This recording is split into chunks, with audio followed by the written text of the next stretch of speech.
Right, a very good morning. It is a beautiful Wednesday morning in Mbabane, waking up in a very chilly weather today, 4 degrees Celsius. Expected temperatures to rise at about 17 degrees Celsius. So, kwelo muhle na utawuvuka nathi ke lo muhla uphume uye emisebentini nyalo ngethatha kusa siyakwetha ukuthi shengathi ungalithatha ijezi lakho noma leyo turtleneck, whatever you have, just to keep warm. It is a beautiful Wednesday morning, the 9th of August.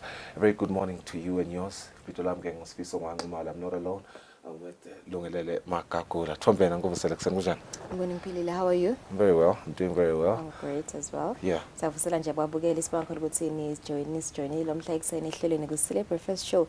Kukhumbuta ukuthi ungakhona ukusibukela noma ngabe ngikuphi la khona ungene ka YouTube, ungene khasini lethu le Eswatini TV sitfolakala lapho. Nje usavetile umkhona ukuthi ama temperatures ebukeka kwangathi atawehla lamuhla, highest maximum degrees lamuhla nje lapha eMbabane it's 17 degrees Celsius. So njengoba sashito ukuthi vele futhumala lo muhla. Sanamukela, thank you so much for joining us. Asisibuke nje nathi ihloko lethamba embili kumaphephandaba 8 fulo mhla.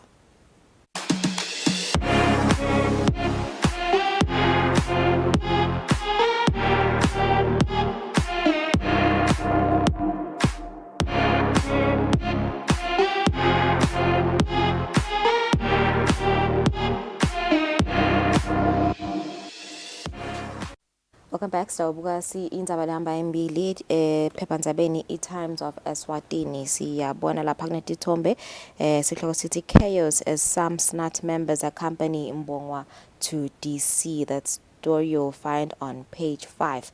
Kulenye lehamba embili on page 2, 400 patients on waiting list for bone surgeries. Over 25 patients operated on in 2 days. Minister says they are targeting 80 per week.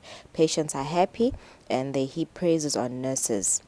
Looking on page 3, ex-MP Esther not on list of nominees.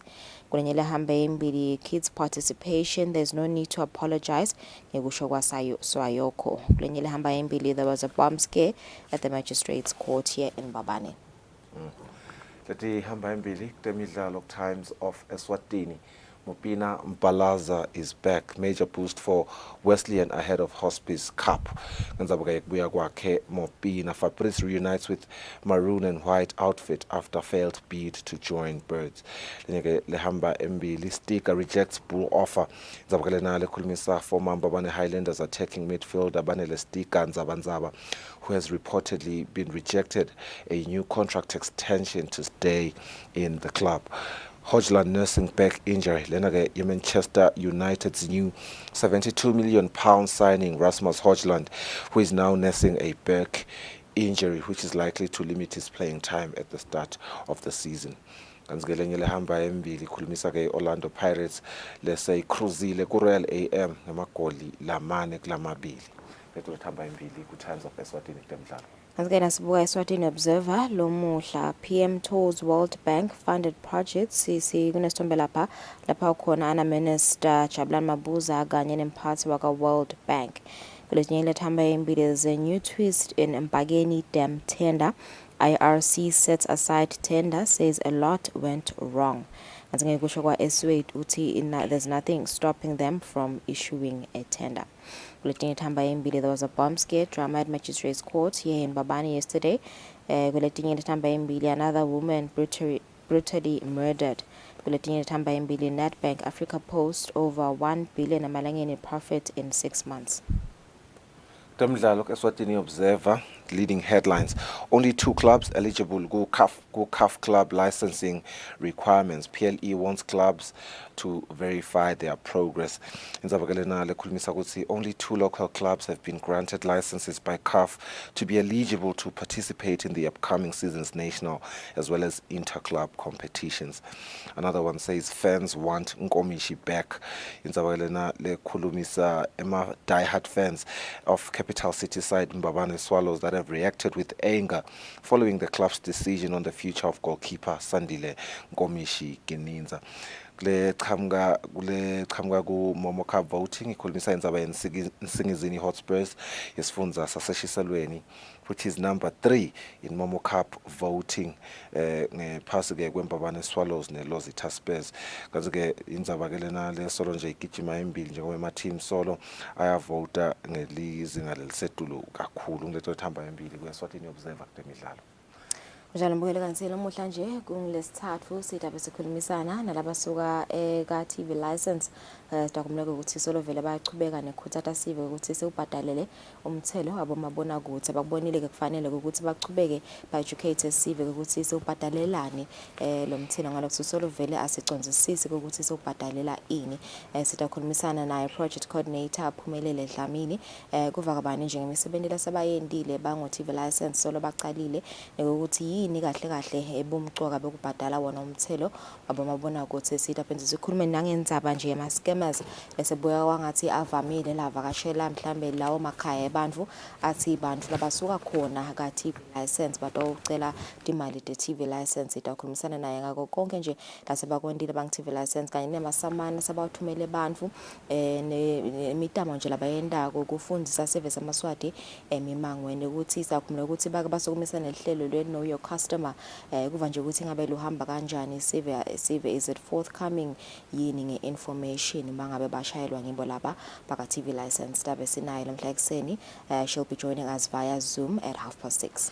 Kanti in light of the major concern yema drug issue as well as the procurement yawo, government sawabeka kwabasobala ukuthi this is a major concern that they plan to mitigate expeditiously.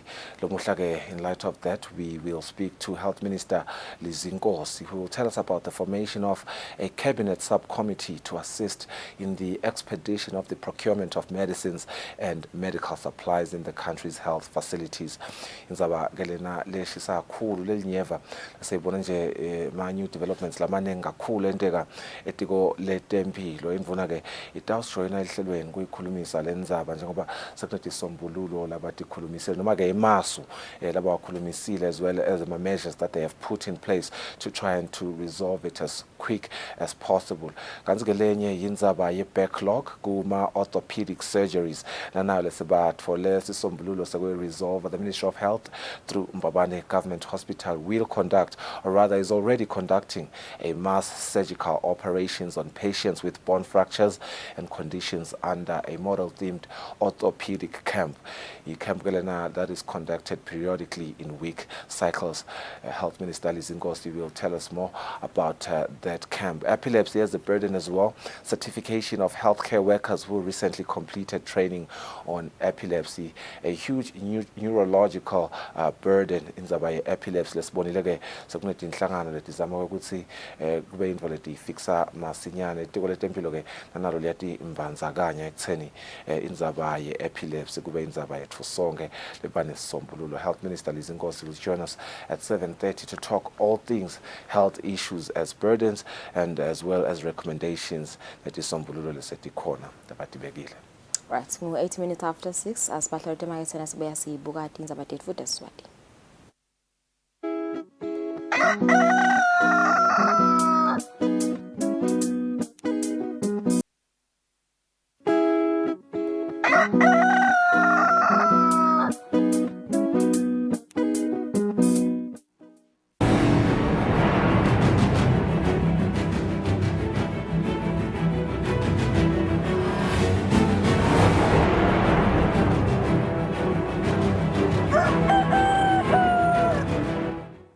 Mizuzu lelishumi ibumbene insimbi yesithupha sithathe indzaba talapha ekhaya.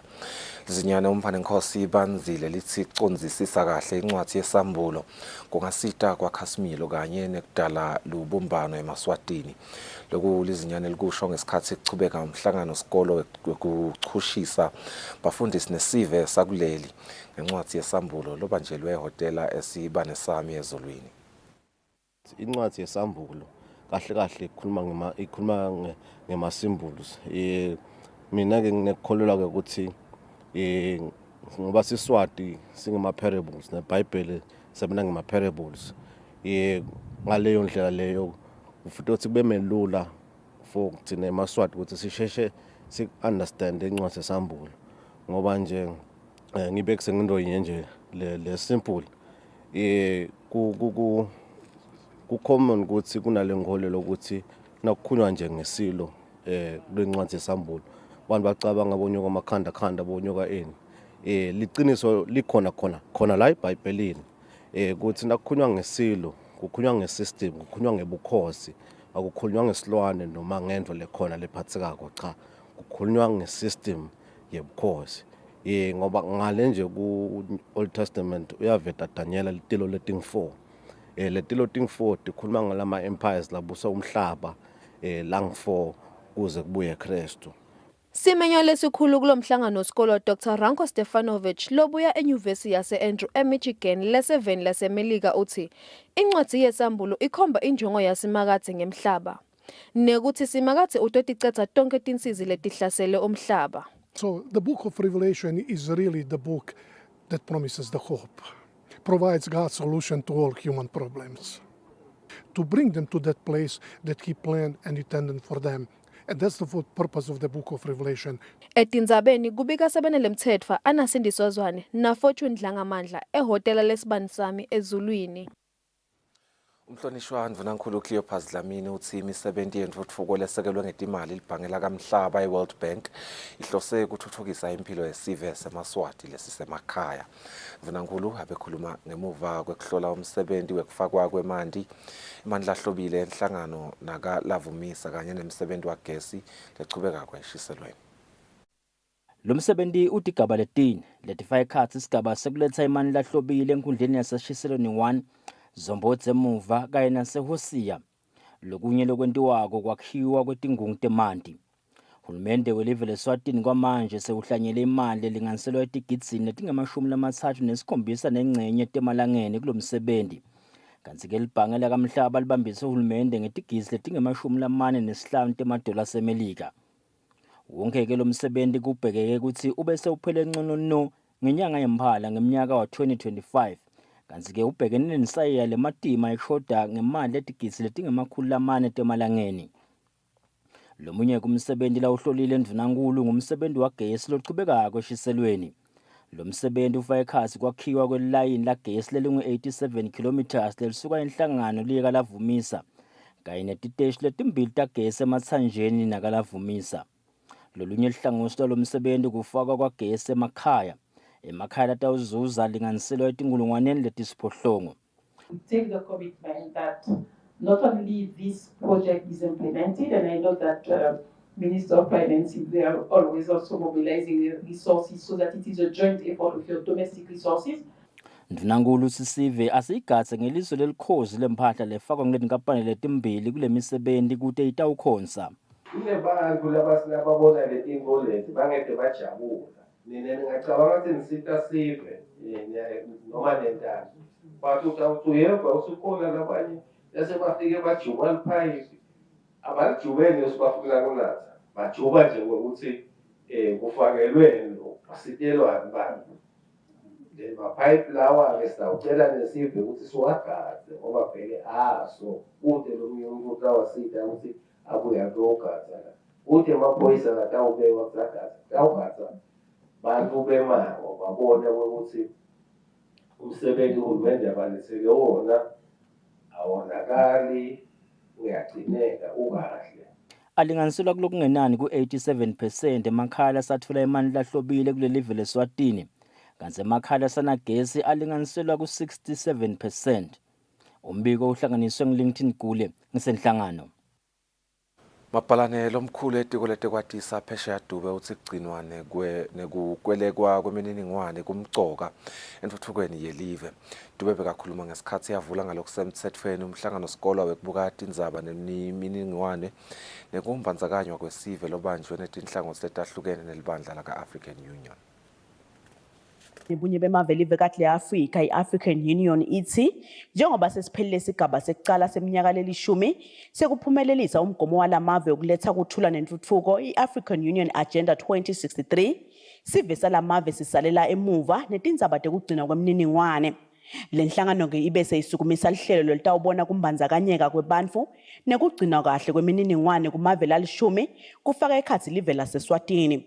Libandla lentutfuko kule nhlangano libambe umhlangano sikole netinhlangosi letitsintekako kukhulumisa tindzaba temniningwane kanti lo mhlangano uvulwe ngumabhalane lomkhulu kuleli tiko lobekamele lisekela lakhe Macanjana Motha.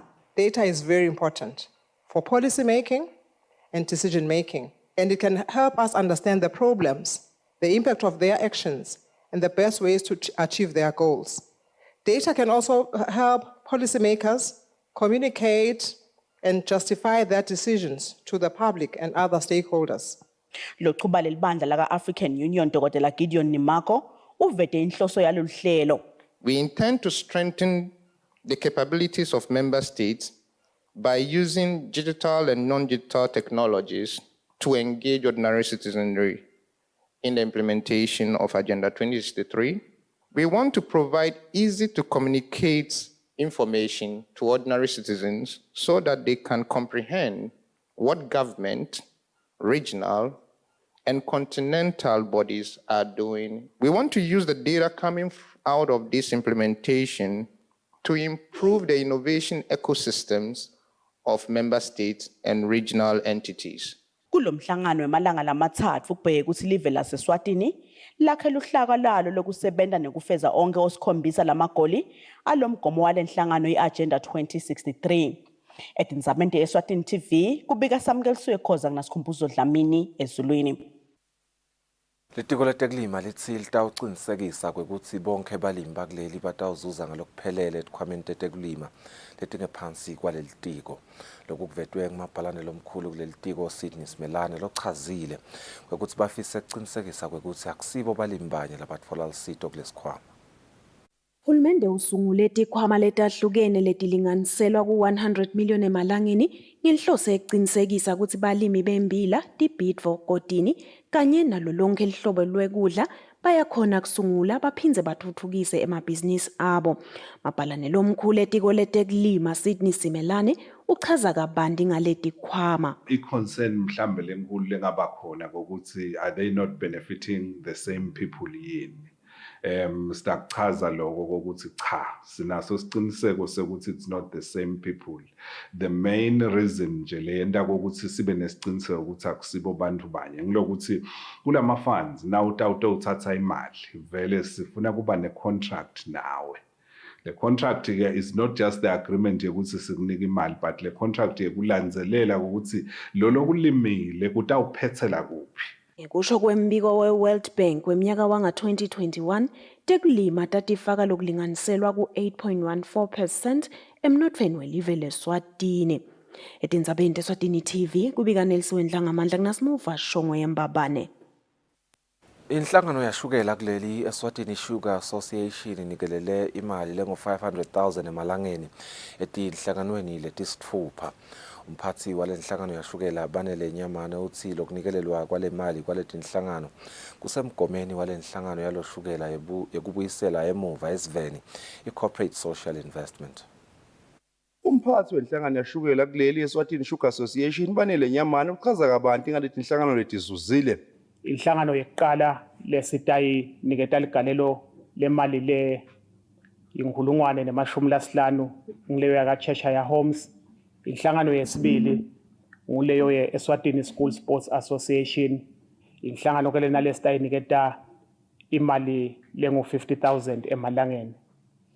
Inhlangano yesithathu i-Rotary Club yaseMbabane. Inhlangano yesine letawutfola imali le 200,000 kuleyo ye-diabetes eSwatini. Inhlangano yashukela ke nema-customer ayo bayakhutsata lokuthi sithi silima noma sigaya lo shukela simulime ngendlela noma sisebende ngendlela lengahlukubeti imvelo. Siyajabula ukuthi kunenhlangano yabantu labasha lesitako emimangweni kwekuthi kunakekeleke imvelo bona sitaba lekelela ngemali lengu-30,000. Inhlangano yekugcina lesitayilekelela ngule Royal Science and Technology Park lapha khona batabe babambe umbukiso wete science. Lobonge letinhlangano letisithupha letizuzile ngidokotela Musa Mthethwa. Siyabonga nje lokho ukuthi sithole lethuba leli Swaziland Sugar Association now onke lama organizations langane silekathole letimali namuhla ngokuthi nikhona lo siqhubeke isiside. Inhlangano yashukela ifaka lokungenani lokusihlanu ekhulwini emnothweni la kuleli kanti inhlangano letingephasi kwayo ticashe tisebenti lifika ku-16,000 lofaka ekhathi ticashe ngalokuphelele kanye naleto ticashe ngamakontraki. Tindzabeni kubika Fortune Dlangamandla inasibuva shonge Sembabane. Libandla leliphunga tehlakalo i-National Disaster Management Agency lihlangene netinhlangothi letitsindzekako kubukusana kwekutsi ungakhiwa kanjani umkhombandlela lotawucinisekisa kwekutsi live ligcina linesikhwama sekuphunga tehlakalo. Akhuluma ngesikhatsi kusukunyiswa lo msebenzi ngekwemtsetfo ehhotela le-Happy Valley, umphathi waleli bandla Russell Dlamini uthi lokhu kutawusita kutsi live lilwe kangcono netehlakalo.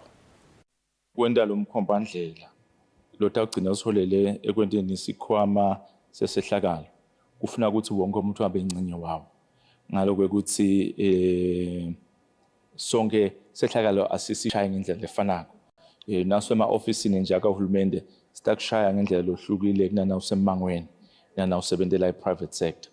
So-ke sinetinhlangano letinye taka-insurance, Ministry of Finance, nema-government departments and the private sector nema-communities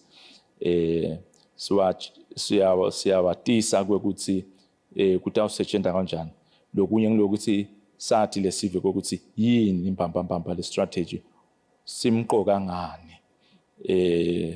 Sengaveta nje kwekuthi kuze ukuthi sibe well prepared for tehlakalo, silungele tehlakalo kwekuthi kufuna ukuthi sibe nayo le mali lehleti ingabi nje ukuthi khona ihleti imele tehlakalo lesikhwama kube khona ukuthi futhi le mali it's easily accessible. Thulile Gamedze lobukete imali etikolete emava uthi balitiko bede kude usekela lo msebenzi. Sithi sisupporta le strategy ngoba siyade ukuthi live bese liba reactive uma sitikhanzakala ukuthi kuba nema disasters la endako. Ngekusho kwahulumende ngeminyaka wanga-2021 umonakalo lo wabakhona ngenxa ya Cyclone Eloise walinganiselwa ku-500 million emalangeni. Etindzabeni Eswatini TV kubika Nelisiwe Dlangamandla kunasimuva shongwe ezulwini. Emfuleni ye-Big Bend kutfolakele indvodza lebeyilahleke ngalesine ngetitfuba tasemini ifile. Le ndvodza kuthiwa bekungumuntu lowatiwako ukuthi uyatsandza kudweba kulomfula. Kanti-ke ngemsombuluko kutfolakele timphahla takhe eceleni kwalomfula. Lokuthe ubumango mawulandzelela watfola ukuthi kunetingwenya kulomfula. Kuthe-ke kusenjalo tingwenya tibonakele timtsabtsabula timphakamisela edolo. Kulokhu lokwendekile siyacela ukuthi sive asicaphele kakhulu kule mfula lefana nale la uthola ukuthi kunetingwenya khona. Sitawukhulumisana nalabo abuketilwane siyathemba ukuthi khona labatakwenda ukuthi tigcineke enzaweni lephephile kuze ukuthi tingagcini tidla sive ngalendlela.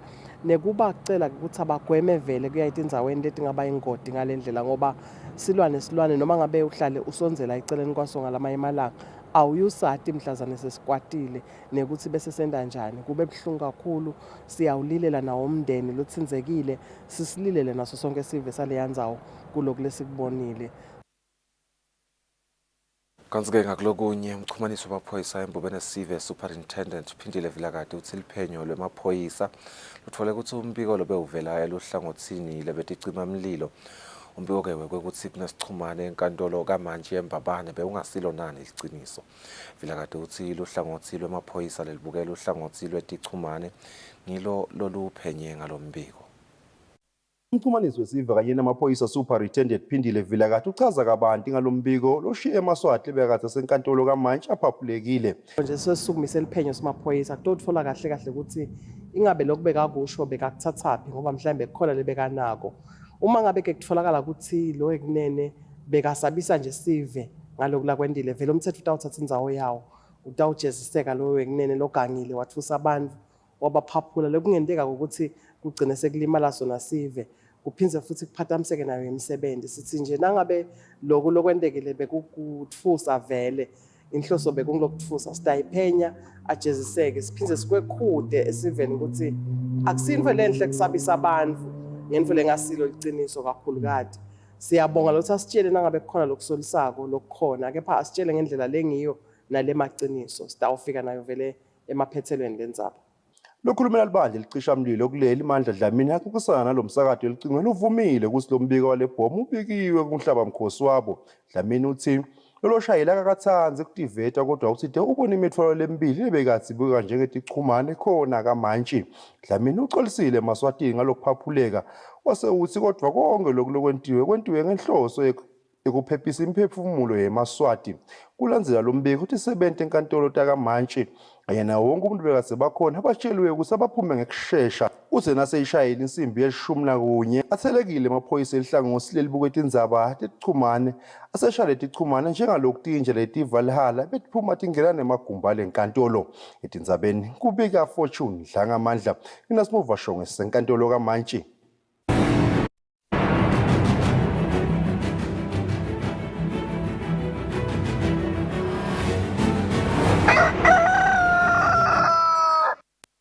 Kutemidlalo asangetulu kwa 26,000 emavoti latfolakale kwanyalo eluhlelweni ke noma eluhlweni lwamomo lwekuvotela emacembu lang 28 aka Premier League kanye ne-National First Division kulomnyaka losetulu. Licembu le-Picks Peak Black Swallows solo lihleli esicongweni lapho khona linemavoti langetulu kwa 4 million. Asangetulu kwa 26,000 amavoti latholakele kwanyalo eluhlelweni lwamomo lwekuvotela emacembu lang 28 aka Premier League kanye na National First Division kuleminyaka losetulu wa 2023. Licembu leNsingizini Hotspurs lelivikela lendzebe selikhomba kuvotelwa sibili kulamalanga lapho khona kwanyalo lihlele endzaweni yesithathu ngamavoti langetulu kwa 3 million. Emacembu lamakhulu lokuyimbabane Highlanders, Mbabane Swallows kanye-ke neManzini Wanderers kanye neMonini Pirates onke kanemavoti langetulu kwa 2 million. I-Picks Peak Black Swallows yona-ke solo ihlele esicongweni ngamavoti langetulu kwa 4.2 million. Aphelele onke lamavoti kulamacembu lang 28 angetulu kwa 26.6 million kwanyalo. Kuvala kwekuvotela emacembu kubhekeke ukuthi kube ngumhla ka-18 enyangeni letako.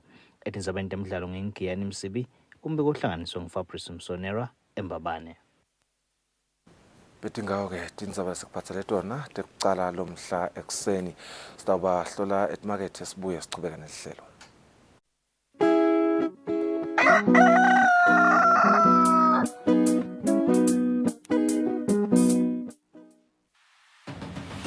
What do you think the best part of traveling is?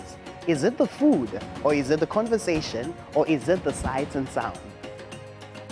If you're ready to explore, we are ready to show you the best way how.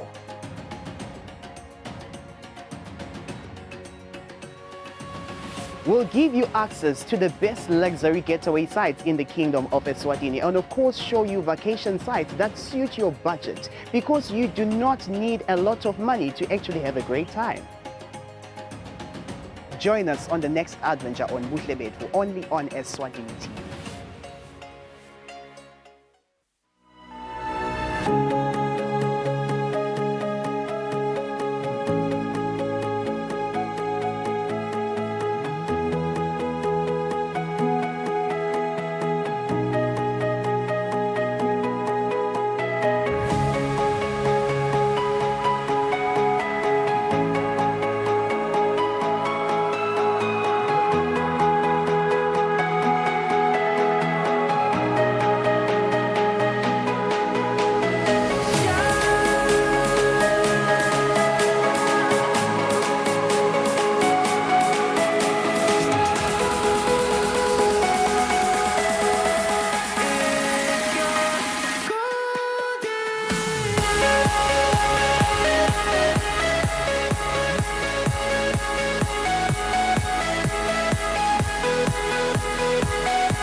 Welcome to Eswatini TV and to a brand new talk show called A Cuppa with Nomgebo.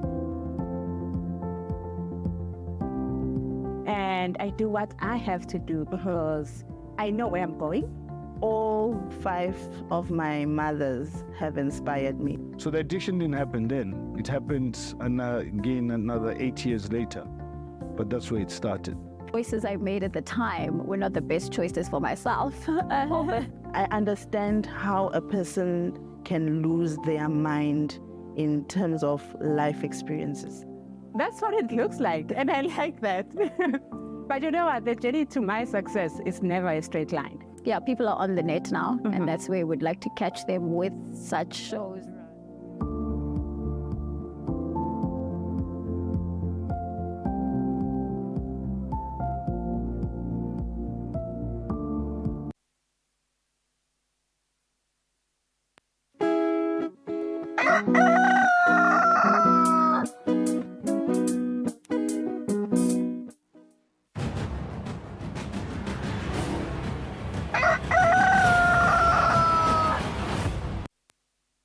Welcome back. Thank you for staying with us. Besivedile earlier ukuthi sidaba esikhulumisana naPhumelele Dlamini losuka ka TV license. Solo nje sizama ukukhumbuta service amaswati ukuthi kungani sobhadalele umthelo abomabona kuthi. I'm joined by Phumelele via Zoom. Asivusele nkosi nomhla ekseni. Ngabe siyavana yini na?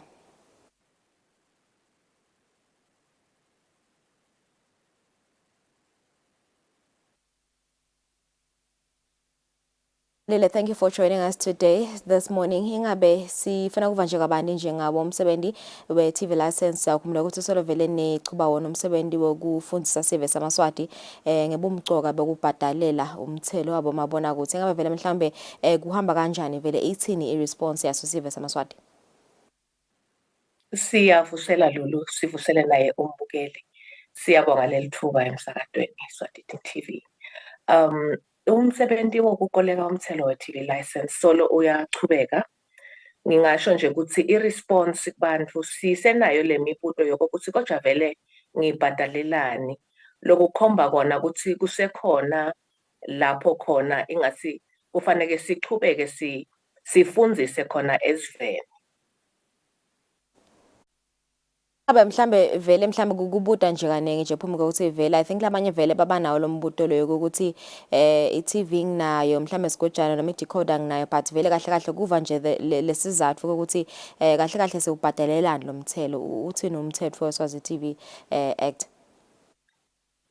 I-Swaziland Television Authority Act lokungumthetho logunyata lo msebenzi wokukoleka wona umthelo we-Swaziland we-TV license wanga 1983 uyabeka kuba sobala ukuthi wonke kusho ukuthi section 17 and 18 wedlulele ku section 19 22 na 23 uyabeka kube sobala lokuthi wonke kusho ukuthi kungaba ngiloyo losekhaya uyawubhekeka ukuthi abhadale umthelo we-TV license leni na uthi lo mthetho ukhuluma ngepossession kusho ukuthi lokuthi noma ngeyami noma ngeyakho wena mbukeli vele ubhekekile ukuthi umbhadale umthelo we-TV license. Sibhadalela ukuthi ke lo mthelo we-TV license ubhadalela ukuthi nayi imzila phela le sita wena mbukeli ukuthi uthole wona umsakado isithombe semsakado. Angicacise ke lapho mbukeli ukuthi akusiko ukuthi ubukela umsakado weSwaziland we-Eswatini TV njengalokho kulabanye bangenteka kube bayabukela kodwa kokuthi ubhadalela nanango umsila phela lokusita wena ukuthi ukhone ku streamer njengamanje nje sekune technology yokuthi umsakado uyatholakala kubo cell phones kuma laptops kuma computers ema desktops. So akusiko lokho ukuthi une TV kuphela ukhuluma lo mthetho nge device yalo lonke lihlobo ukuthi you are in possession of a device that is capable lokhonako ku receiver kuthola umsakado wesithombe lokhonako ku recorder tinhlelo talo lonke lihlobo esithombe leliphindze likhone kusolo sikhuluma nge-device noma i-gadget lekhonako noku-transmitter kusho ukuthi kuhambisa wona umsakado kungaba wesithombe kungaba ngoluphi ihlobo hayi ukuthi sikhuluma ngokuthi ubhadalela kubukela iSwazi TV noma umsakado waseSwatini cha sicacise nje lapho Lulu ngethembe ukuthi kuyevakala. I think kungaba kuva nje futhi inkosi kokuthi siyakhumbula ukuthi manisaqala nje mhlambe mali saqala leli office a few years ago beniwenda kakhulu lama inspections kuhlola ukuthi ngabe vele mhlambe bamfu ba comply and vele bayobhadala lo mthelo mhlambe nasibuka nje back then nasi comparison nyalo nasibuka nje the rate at which people are paying e-TV license ngabe vele mhlambe nibuka ukuthi isimo sikanjani lehleleni lizinga noma mhlambe lenyukile kuba yini futhi isizathu. Angichaze lulu ukuthi kusukela nga-2017 angisho ukuthi akusiko ukuthi wawucala ukuthi uyacala umthelo kukolekwa ngalo 2017 kopha kwaba ukuthi kuqinisa indlela tekukoleka wona umthelo wamabonakude njengaloku sichaza nje ukuthi le Swaziland Television Authority Act yaphasiswa eParliament nga-1983 lokho kusho ukuthi yonke leyo mnyaka solo imthelo noma umthelo wamabonakude bowusolo ukoleko kodwa ke ngalo 2017 kwaqiniswa letinhlelo kubuka kuphela kokuthi mhlawumbe sekuba netikebhesi tokukoleka lo mthelo mhlawumbe netindlela tokukoleka atisasido letivumako kuleso sikhathi ngithi nje akuchaze lokho ukuthi hayi ukuthi bekude umthelo wamabonakude into lenzala bekunene nawe ke mbukeli lo sekhaya lizinga ke lulu angiphendule lowo mbuto wakho lizinga lawo umthelo ngingasho ukuthi kulomnyaka noma kule minyaka lemibili kusukela ku-2022 23 lizinga mhlawumbe selehlile umbuzo kungaba yini ke kungaba ngiloko ukuthi nayiphela iCovid 19 leyahlasela live yahlasela nemhlaba emabhizinisi avalwa bantu benene balahlekelwa yimisebenzi simo semnetho saba ngiso sona leso vele lesibheka phasi kwaba ke naloko kokuthi umthelo awusakolekeki kahle ngaleso sizathu vele ke kuwasho ukuthi netinhlelo tekukoleka wona umthelo sediba strained sediyalimala nekukoleka wona umthelo soba nokushona phansi. Okay. Kubuta nje lokunye phuma ukuthi kuba khona lokukhala mhlambe kulabanye abamvu nje ukuthi banawo lama TV noma mhlambe lama gadgets lomunye nje utawuvete indzaba yokuthi yakhe TV mhlambe seyafa isasebenzi lomunye mhlambe yakhe uyibekile kwabasipho akayisebenzisi uyigcinile nje kepha baphocelelekile ukuthi bawubhadale lo mthelo ngabe vele mhlambe kusiniketa nje sithombe noma kusicacisela kuleto tindzaba leto ukuthi ngabe vele umbukeli yena wenda njani uma ngababhekene naletimo leto. Ngiyabonga lulu loyo mbuzo nalapho angikuvete kuwe mlaleli noma kuwe mbukeli kokuthi njengaloko lo mthetho ukubekile wonke umuntu lona device angikamshiyi ngaphandle ke naye somabhizinisi phela ngoba naye ubhekekile ukuthi nakathengisa noma kuleyo business yokulungisa bomabonakude vele akawubhadale lo mthetho.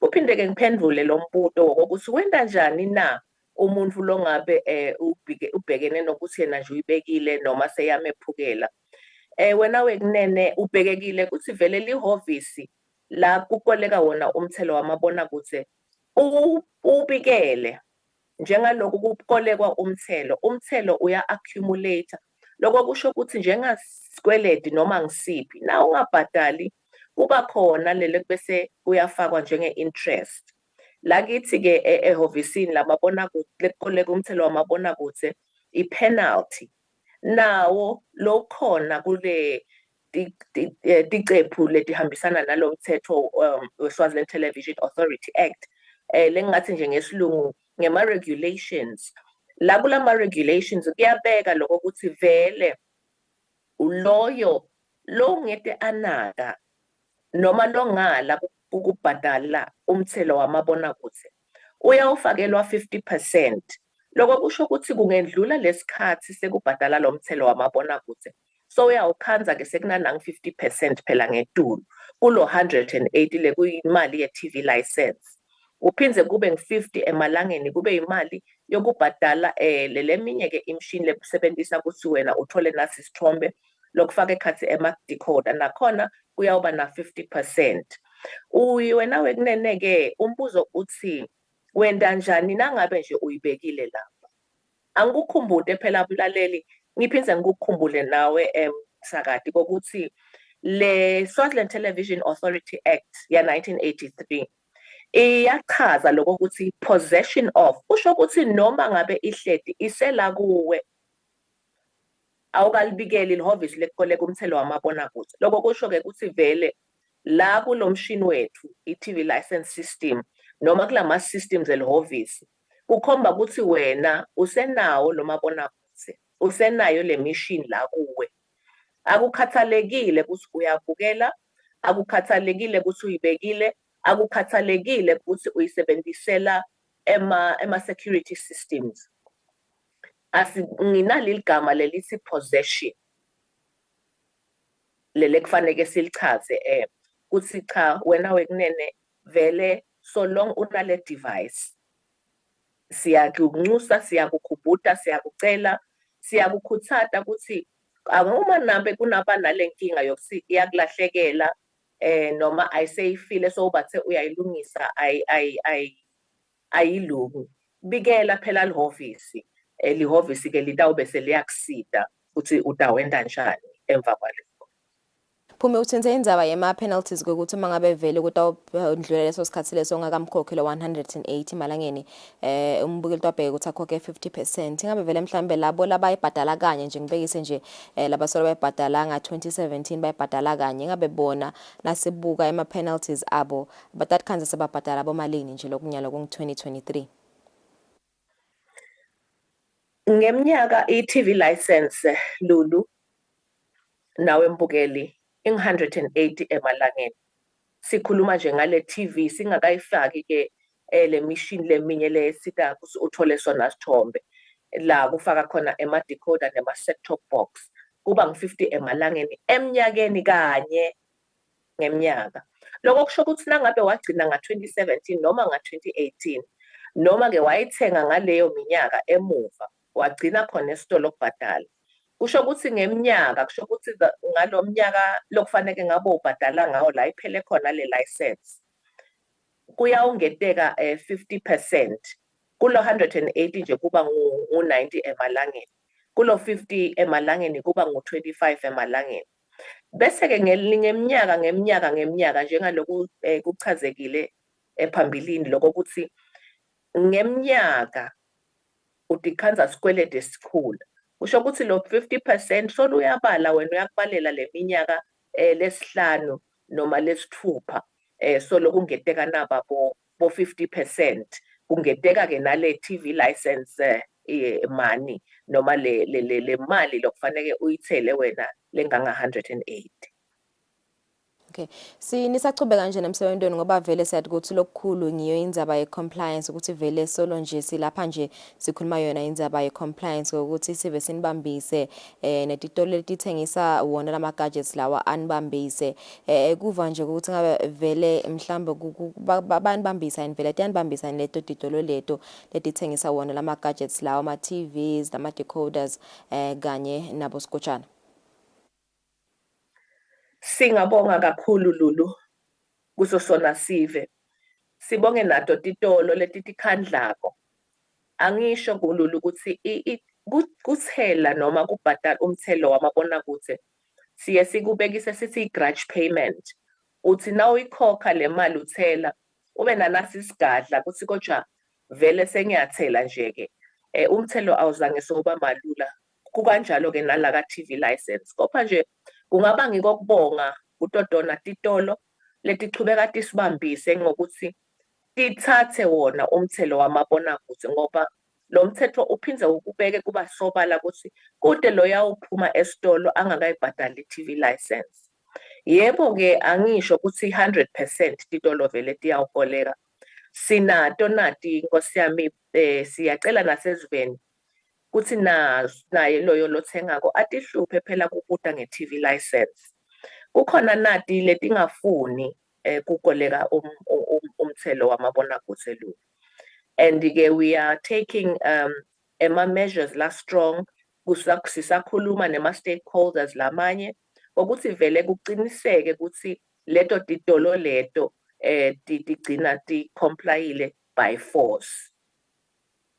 Okay. Sike sanibona futhi iphumini ni TV license niphuma nje nendama inspections nihlola ukuthi vele yona le compliance ikhona yini ithumela nemasamane bamfu bavelana setinkantolo engabe lokho kusachubeka yini mangabe ngasachubeki yini lena le misile kwamanje. Kuyachubeka Lulu i-compliance vele ifaka kona kokuthi nangabe njengalokhu kuchazekile phambilini kokuthi kuba khona lo ignorako noma longanaki ukuthela kuthi naku kuhamba letigaba ukuthi akhumbutwe lo wekunene ngatindlela talo lehhovisi letisebenzisako kubuke lamahlandla lakhumbutwa ngayo ukhanze ukuthi solo uyala kucomplya loyo vele uyasevwa utawusevwa ngemasamani agcineke vele nemthetho so uthatha indzawo yawo. Ngifuna sikhulume nje ngale luhlelo nelisukumisile I think it was last month lela know your customer lapho nishala khona sive nisikhumbuta ngebhadala kwemthelo nicela nema details associative kuba nje uthi ngabe kuhamba kanjani kuleyo msebenzi loyo sive siyakhona yini kunisita kulelo hlangothi.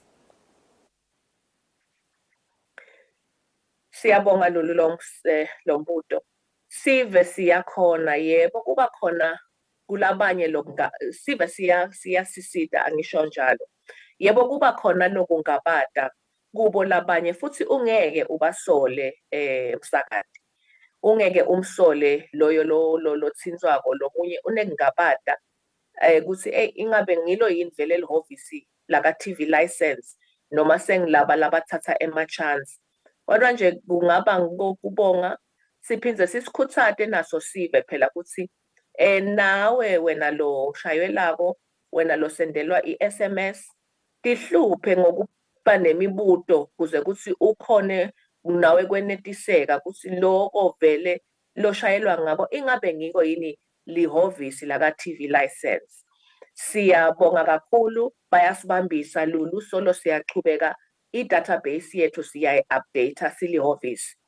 Kungaba ngiko ke kuphinze sixwayise sona sive kuthi sisenda yona le exercise kuba khona sesiyitholile nje leminye imilayeto babika kuthi bekunene mina khona lo sangishayele athi kodwa ushaya ngenkampani lethi wangakuchazi ukuthi ulihhovisi laka TV license kanjani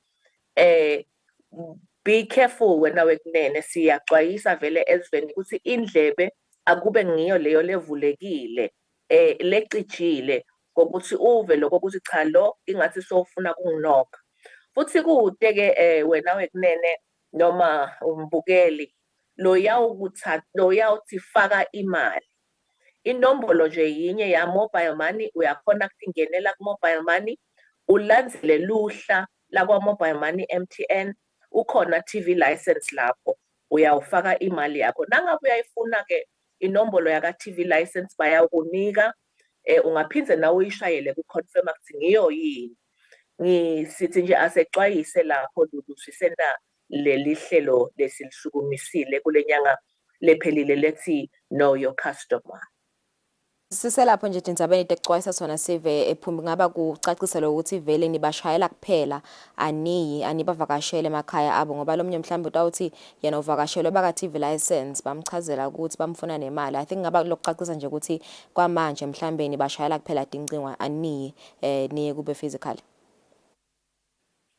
Ngiyabonga kakhulu Lulu kulelo hlangothi vele sisaxwayisa asisho lokho ukuthi le exercise lena ihambelana nema inspections kusho ukuthi lo know your customer wehlukile kuleli hlelo le know your customer lehlukile kulele ma inspectors yebo inspector yena uyachubeka nemsebenzi wakhe we door to door noma wokuvakashela emakhaya avakashele emabusiness kepha ke naye phela kude imali la yakufuna yona awubhadali kumuntu esandleni bekunene sicela ukuthi lokho kuvakale kahle awuniki umuntu imali esandleni la ubhadala khona uyawukunika yonke imininingwane nawe ke siyacela ukuthi bese wenda lihlolo lakho phela uyasithinza ka TV license uqiniseka ukuthi lo lokuvakashele ekhaya nguye yini lophuma ehhovisini uthathe neligama lakhe kuze kuthi nathi sitokusida. Kwagcina nje inombolo labangachumana nani khona mhlambe natfolakala ka social media nakhona ngoba sathi ukuthi sivivele sinyenge sesichumana khona ku social media ngabe niyatfolakala yini khona inombolo nje labangachumana kito nangabe kukhona lokho labafise ukubuda. Ngiyabonga Lulu. Sinato dihhovisi dinombolo tethu ehhovisi angicale nje ngeta MTN sinaye 76 222 000 76 222 000 lekuphinze kube ngiyo inombolo ya mobile money. Sinaye 7802 4542 7802 4542. So ungalandzelisa ke letinye ngi-43 ngi-44 na-45 lokusho ukuthi 7802 4544 7802 4545 letinye ke ngo-3405 0163 3405 0163. Alright, no ngiyavakala sibonga kakhulu uphume kusingeta nje leyo information ngako kubhadala kwemthelo abomabona kuthi sibonga kakhulu kusiniketa nje leso sithumo sesama ukuthi sive samaswati sesicacisekile kanti mangabe ufuna ukuvaka abantu noma kubuta leminye imibuto so ngachumana nabo kule nombolo lati memetele na social media abayakho bakhona bana lolukhasi ka Facebook naletinye tindzawo tekuchumana sibahlothe market na sibuya sibuka i-traffic update na Constable Ntombendle.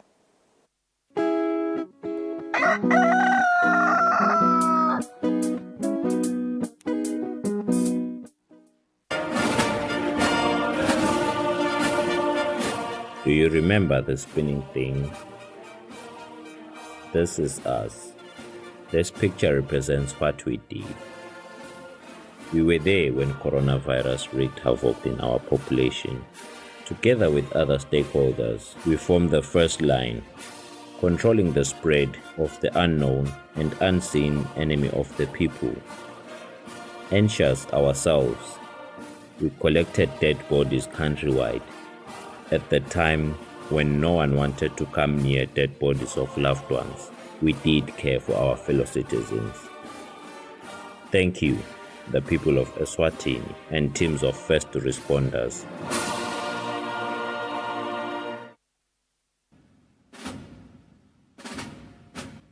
Nene bekunene kusetandleni tesive kuthi imimango ingagcini kukampunzi edla emini sive sakangwane nebantu labakhethe kuhlala eSwatini abaphile ngekukhululeka nekuthi kubethe lo nyathelo lilungelo lalabanye egameni lekufuna lilungelo lakhe.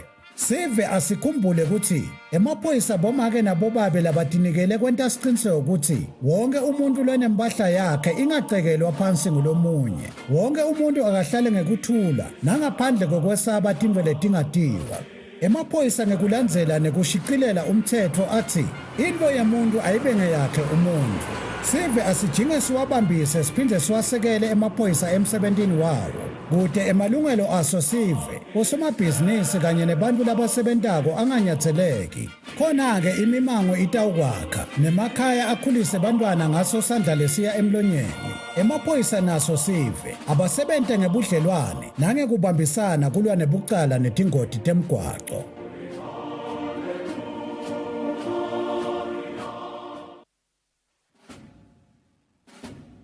Lesi sikhathi lapho khona emaphoyisa agubha kuba khona kwawo eveni. Kulapho kukhuthathwa khona sive ukuthi sike sihlale phansi sibuke bumcoka bemaphoyisa empilweni yabantu. Siphindze sibuke tindlela letinsha tekuphepha kubo bonke bucala lobuveta sihloko. Sive sakangwane siyakhunjutwa ukuthi singawafaki emaphoyisa etinkulumeni tepolitiki ngoba liphoyisa alingeni futhi alingenelani nepolitiki. Emaphoyisa alwa nebucala netingoti temgwaco kuphela nje. Ingako emaphoyisa athi wonke umuntu eveni akahlale ngaphandle kwekunceneka ukuthi angahle ahlaselwe tilwane tasendle. Umuntu lohlala eSwatini akatiphilele atisebentele ngaphandle kwekwesaba kuhlaselwa kwemucwa nekucekelwa phansi kwempahla yakhe. Nawe wena lophathekile Emaphoyisa athi digulele kahle uze uphile ngephandle kwekuphadamiseka. Lokungenteka ngekuthi tidlova tingene tihlasele labo labakunakekelako kuleyo ndlu. Sivele sihlakaniphile nguleso lesiphakamisa kusebenta kwemaphoyisa nabo bonke labalwa nebucala. Ngale kwaloko timbungushe tiyawuwangenela emazinyane kungenamuntu ekhaya. Lo mlayeto niulethelwa ngemaphoyisa embube abambisene nomsakato wetithombe.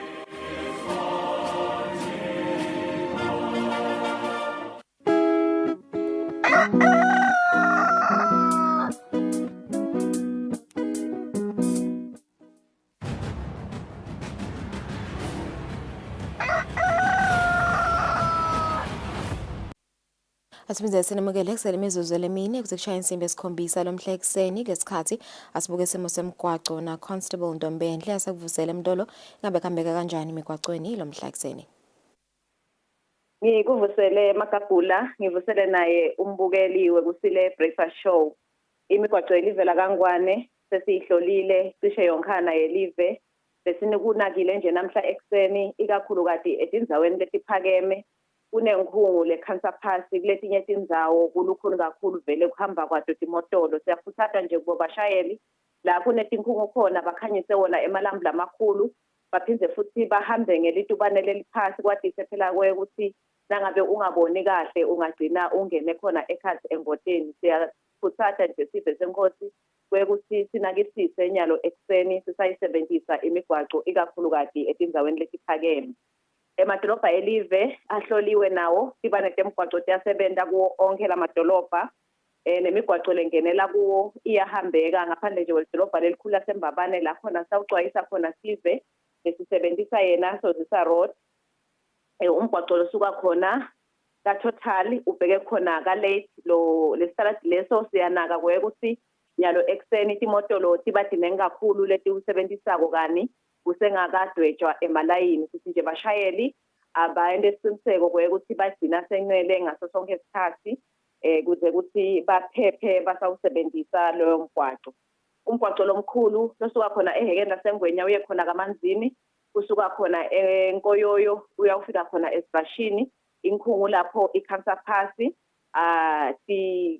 kumnyama kakhulu akubonakali nje bashayeli basaqhamuka khona eNgwenya beta khona eMbabane abanakisise khona lapho ekhasi edolobheni kumathapha nakhona sihlolile usithatha lesingu umgwaco losuka khona kaNdlunganye ubheke khona eprison lo mgwaco loyo kune bantu labanengi labahamba ngetinyawo labaya khona emsebentini emafemini sithi nje bashayeli abahambe ngelitubane leliphasi lapho noma bahambe ngelitubane lelifanele kwadise phela kwekuthi letinye tigaba ukhanza labo labahamba ngetinyawo sebangena khona ekhathi emgwacweni ngenxa yobuningi babo sebaminyetelene kumbe kuma-pavement sithi nje bashayeli abasinakele kuze kuthi nabo labahamba ngetinyawo baphephe.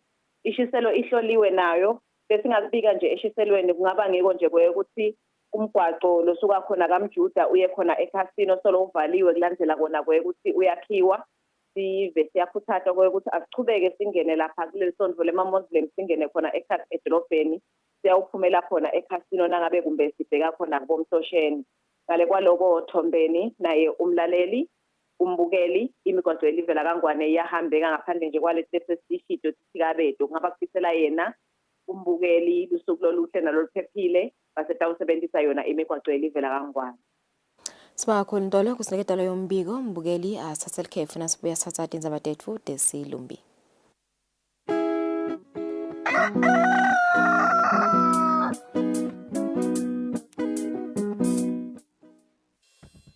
We at Eswatini Television Authority are committed to observing the Eswatini Communication Commission's Broadcasting Code of Conduct. Under the code, we are committed to broadcast news that is current, free from hate speech, accurate, balanced, and fair. From politics to business, health, agriculture, courts, and global news, we bring you the latest updates as they happen, when they happen. We cover all the sporting codes from the football pitch to the chessboards. This is Eswatini TV News.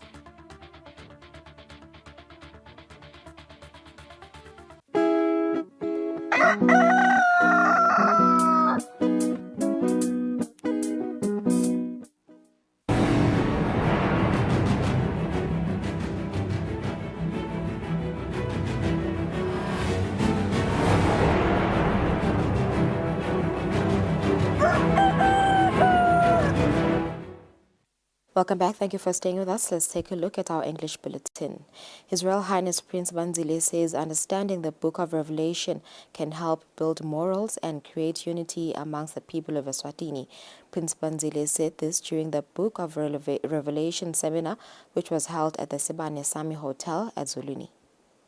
This book has been misinterpreted across the globe. A lot of people are scared to even read it. Some people misunderstand it. Some people say, no, that book has been closed. No one can really narrate it properly, which is not the truth. Our language is in parables, and as well as the Bible, it uses parables. So for us as a Maswati, it should be easier for us to understand the symbolic language that is spoken about. Unfortunately, the beast has brought confusion and separation amongst all people across the globe. So with this more of a clear understanding, it brings us more together and united, and a more of a united moral understanding. Because as well with morals, we've had different morals, people believing different ways. However, again, that confusion has been brought by the beast that we are warned about in the Book of Revelation. The guest speaker, Dr. Ranko Stefanovic from the University of Andrew, Michigan in the United States of America says, the Book of Revelation shows the purpose of God on earth and that God has a purpose to end all sufferings on earth. So the Book of Revelation is really the book that promises the hope, provides God's solution to all human problems, to bring them to that place that He planned and intended for them. And that's the full purpose of the Book of Revelation. The seminar is expected to proceed until this coming Saturday. Eswatini TV News is Sebanele Mthetho with Cindy Sozwane and Fortune Dlangamandle at Sibane Sami Hotel, Zulwini. The Prime Minister, Cleopas Dlamini, says developmental projects that have been funded by the World Bank are meant to improve the livelihoods of Maswati, particularly those in the rural areas. The Premier was speaking when touring water and electricity projects in the Shiseloni region. The essence of the Eswatini Water Supply and Sanitation Access Project seeks to increase potable water supply coverage and sanitation in the Shiseloni region, notably the corridor from Hlangano through Masanjeni, Somtongo to Lavumisa areas, which currently has a high population with limited access to potable water and sanitation. The project has 4 components. Component 1 includes the construction of reservoirs at key strategic areas. The government of Eswatini has to date supported the project with 37.5 million emalangeni, which is slightly over $2 million, while the World Bank has contributed $45 million. Another project that the Prime Minister inspected is the Access to Electricity project, which is targeting around 8,000 households in the Shiselweni region. The project will also see the construction of an 87-kilometer line from Hlangano to Lavumisa. 2 substations will be constructed at Matsanjeni and Lavumisa. The government of Eswatini, through financial assistance from the World Bank, has invested close to $1 billion in these projects. We take the commitment that not only this project is implemented, and I know that Minister of Finance, they are always also mobilizing the resources so that it is a joint effort with your domestic resources. The Prime Minister has applauded the World Bank for supporting Maswati. We thank the World Bank for the very, very impactful contribution that they have made. In both projects are financed by the World Bank. So they have really made a change in the lives of the people. The World Bank, of course, we are subscribers to the World Bank, but they are here every time we need something, they can come along. She has already assured us that should we want to expand the project, the assistance will be there. So we are very, very sure that this is a program that will be expanded, not just to Shiselweni, Lubombo, but the whole country.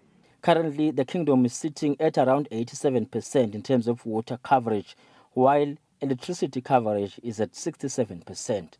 For Eswatini TV News, I am Lincoln Gule, Hlangano.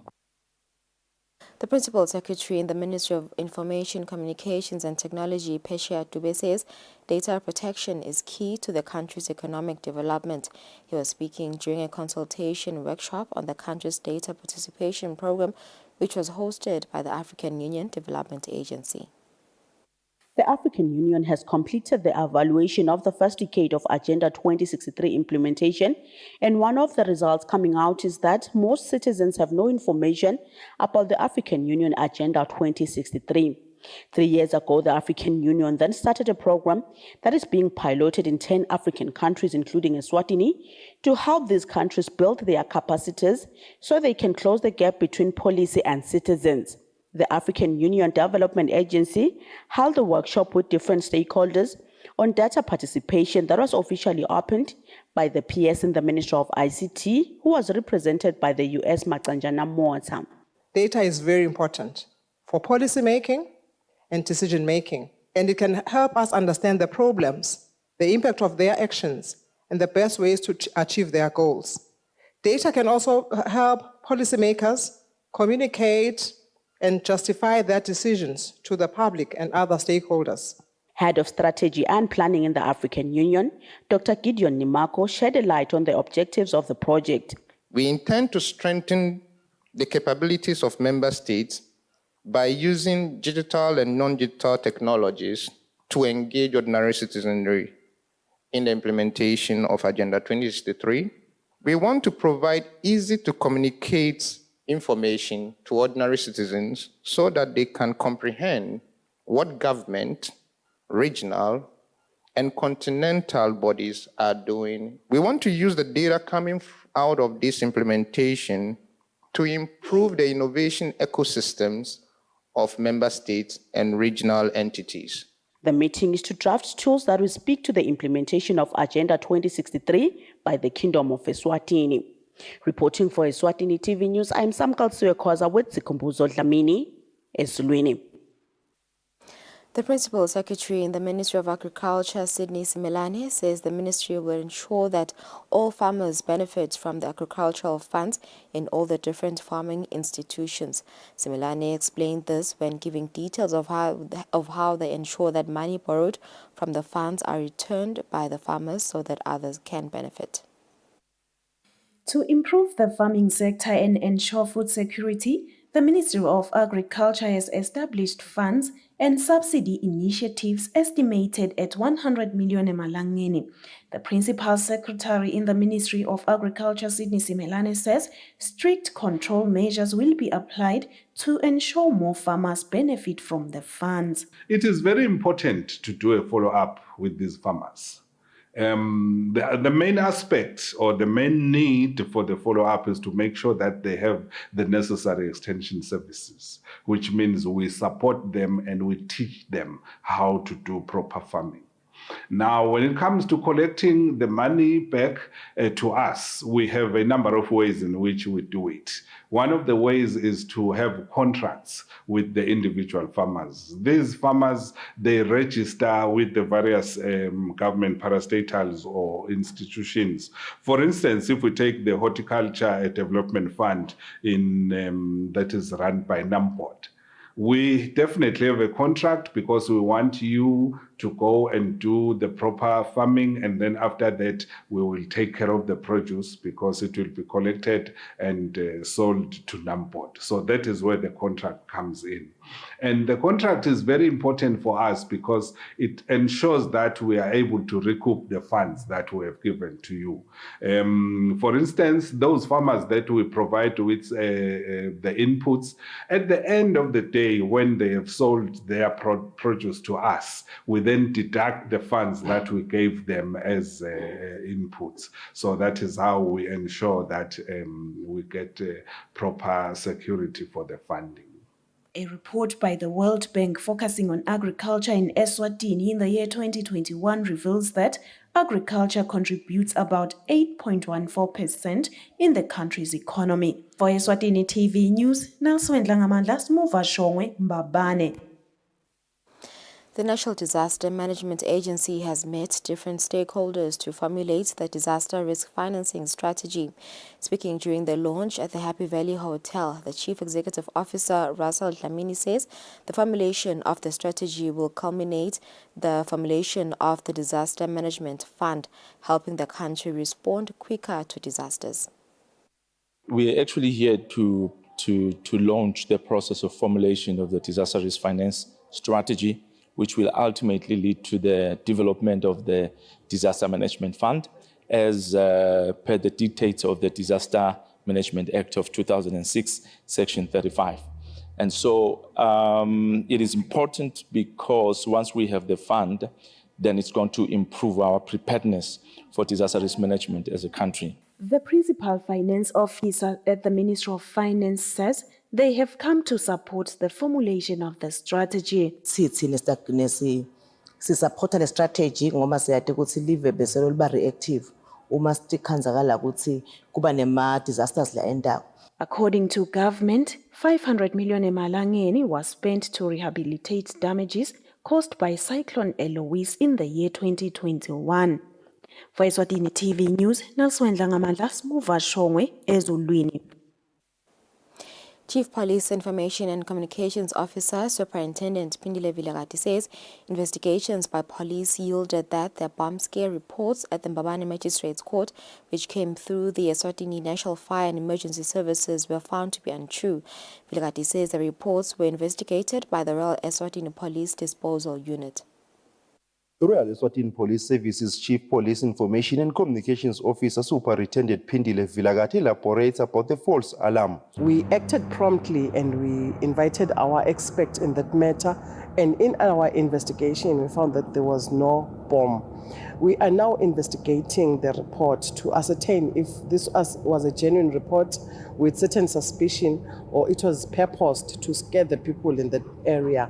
So once we find out the reason for that, we're going to act accordingly, because if this was just purposed to scare the people, it is definitely punishable in the law. So we will do our investigation as police officers and we are going to act as it is expected. Eswatini National Fire and Emergency Services Public Relations Officer Amanda Dlamini, in a telephonic interview, confirmed that the bomb scare was reported to them. He proceeded to state that the informer called their emergency line and asked to remain anonymous. He adds that the informer claimed to have seen two parcels that looked like a bomb. Dlamini apologizes to Emaswati for any inconvenience caused. However, he states that all the precautions taken were to save lives. At around 9 a.m., the magistrate court staff and everyone in the premises were ordered to quickly vacate the premises. Royal Eswatini Police Disposal Unit arrived at about 11 a.m. with their sniffing dogs to search for the alleged bomb. For Eswatini TV News, Fortune Ngamandla, with Smuva Shong and Mbabane Magistrate Court.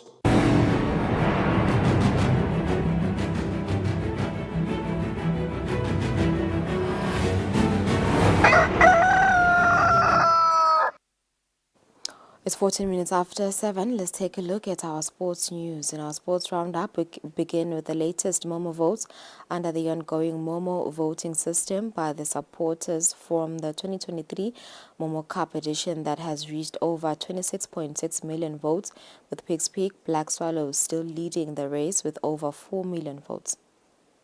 In our sports roundup, we begin with the latest Momo votes under the ongoing Momo voting system by the supporters for the 2023 Momo Cup edition. Nsingizini Hospital seems to be catching up in the race, as they are now seated third in the race with over 3 million votes. The big guns, being Mbabane Highlanders, Mbabane Swallows, Manzini Wanderers and Moreni Pirates, are all within the top 8 with over 2 million votes. In total, all the 28 clubs within the Premier League and National First Division have accumulated over 26.6 million votes. Pigs Peak Black Swallows still lead the race with over 4 million votes. The closing date will be on the 18th of September this year. Moving on with other stories, the Eswatini Referees Committee has begun processes of increasing number of women officiating in the country, especially at the Premier League and National First Division level. Chairman of the committee, Sipogunene, says it is indeed a challenge, but there's a process for the future. Inkinga ke lekhona iba ukuthi labo make man bahamba bese baphela la ndleleni. Moving on to our international news, Paris Saint-Germain star Neymar has told the club to release him as he wishes to return to Barcelona in Spain. There is also other reports suggesting that the 31-year-old Brazilian is being eyed by Chelsea in England. For Eswatini TV Sports, Fabiso Msonera, Mbabane. 16 minutes after 7, we've come to the end of our news bulletin. Thank you for staying with us. We are yet to speak to the Minister of Health, Lizinkosi, on health issues. But in the meantime, let's take a look at a press briefing by the WHO.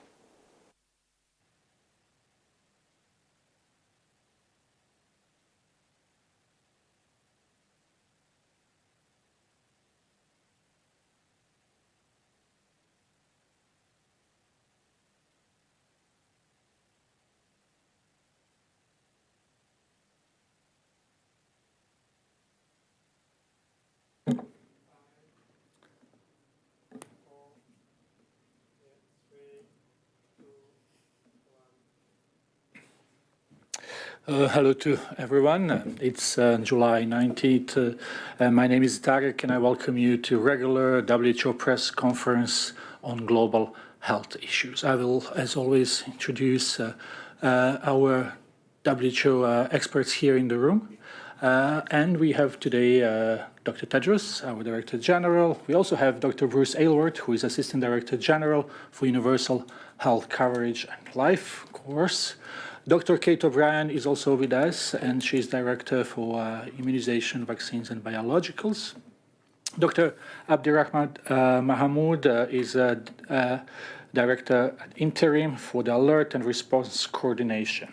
Dr. Wenqing Zhang is the Head of Global Influenza Program, and we also have Ilham Abdelhai Noor, who is a team lead within the program of WHO Health Emergencies, as well as Dr. Teresa Zakaria, Technical Officer with the WHO Health Emergencies Program. We have a number of other WHO experts online who may intervene if questions come in their area of expertise. Today's press briefing will be shorter than usual, as we have lots of activities going on in the building today, including the visit of President of Chile that we had this morning, but also a number of meetings going on. So our experts have to leave a little bit earlier today. With this, I'll give the floor to Dr. Tedros for his opening remarks.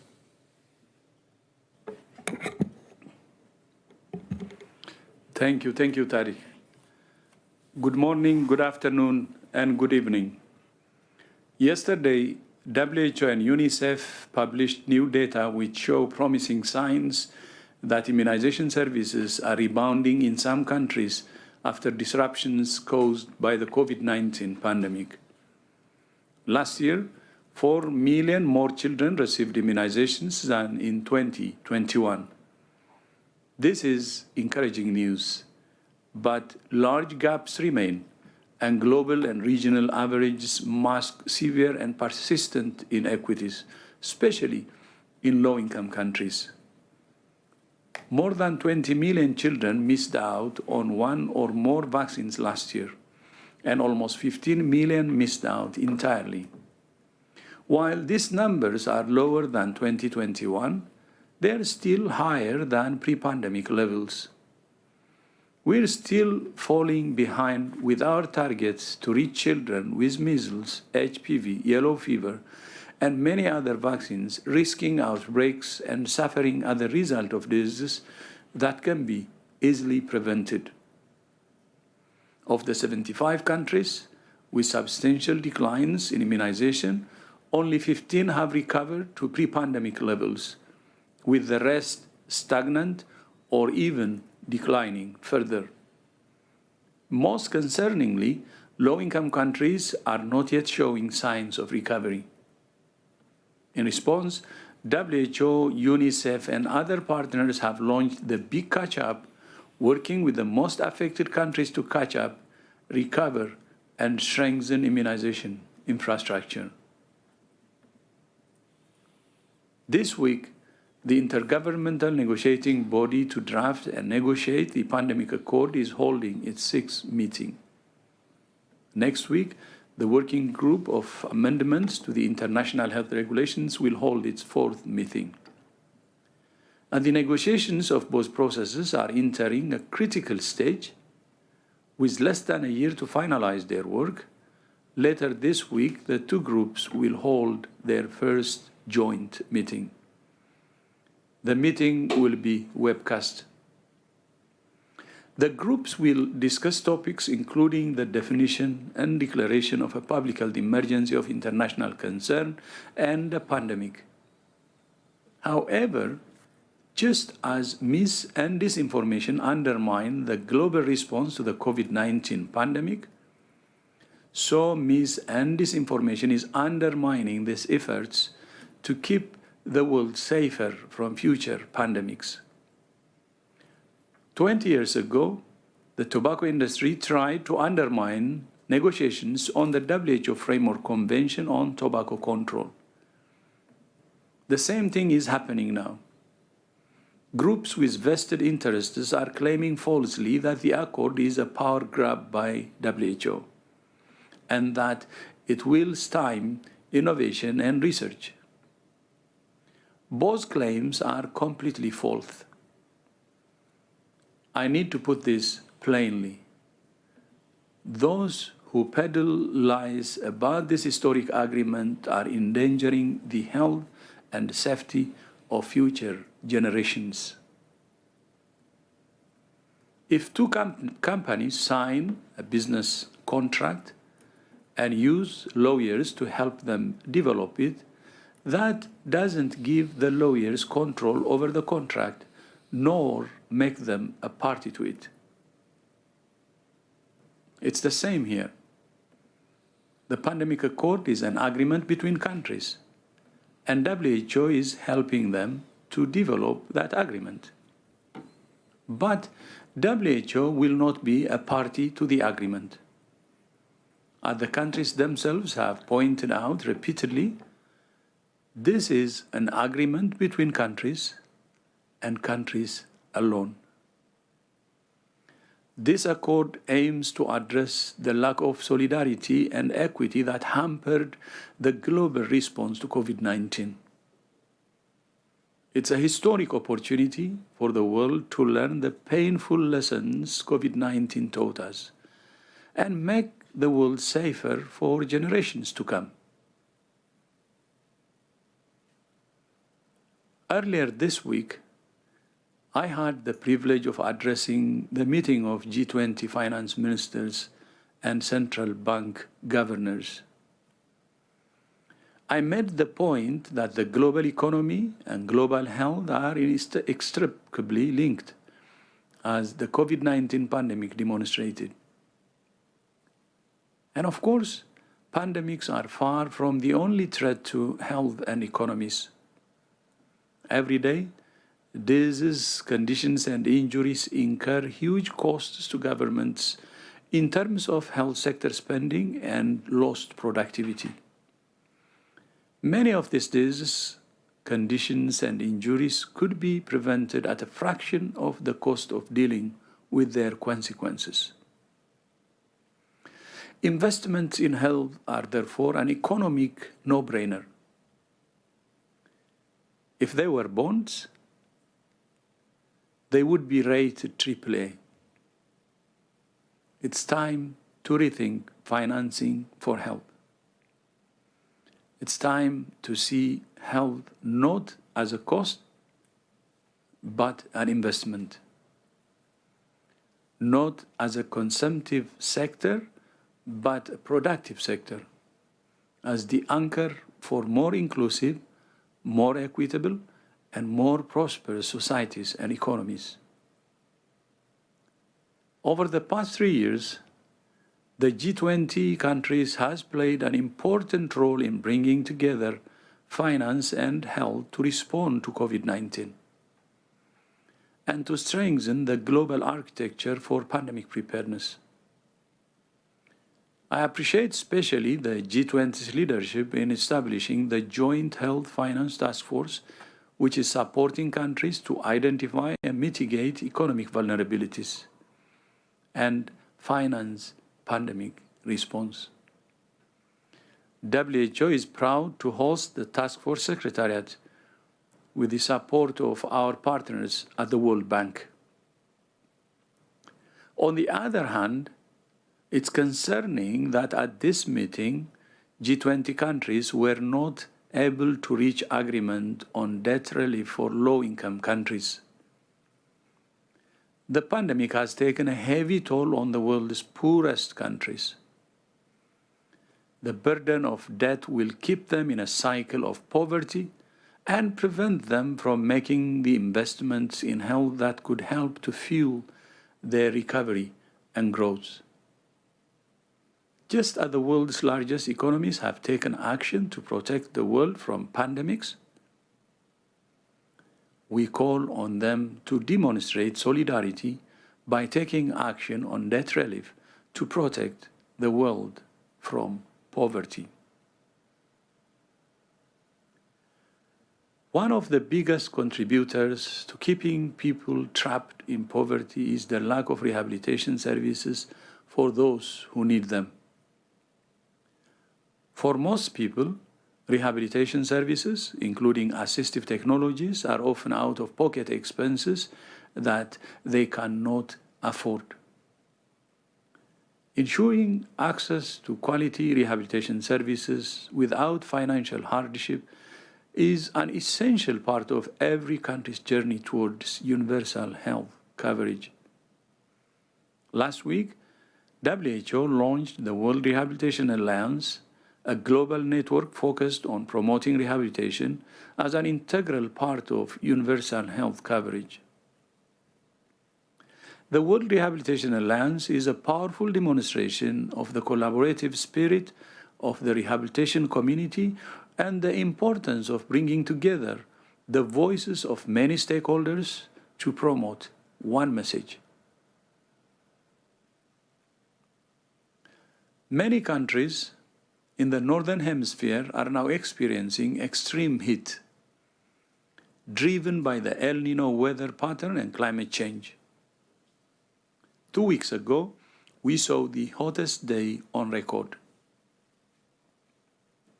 Extreme heat takes the greatest toll on those least able to manage its consequences, such as older people, infants and children, and the poor and homeless.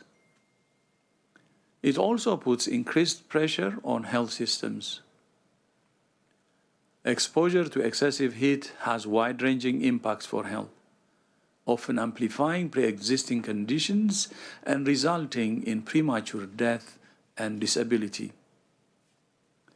In collaboration with the World Meteorological Organization, WHO is supporting countries to develop heat health action plans to coordinate preparedness and reduce the impacts of excessive heat on health. Now to Poland, which has notified WHO of an unusual outbreak of 29 cases of H5N1 avian influenza in cats. The source of exposure is unknown, and investigations are ongoing. No human contacts have so far reported symptoms, and the surveillance period for all contacts is now complete. WHO assesses the risk of human infection as low for the general population and low to moderate for cat owners and vets without the use of appropriate personal protective equipment. Infection of cats with H5N1 has been reported before, but this is the first report of high numbers of infected cats over a wide geographical area.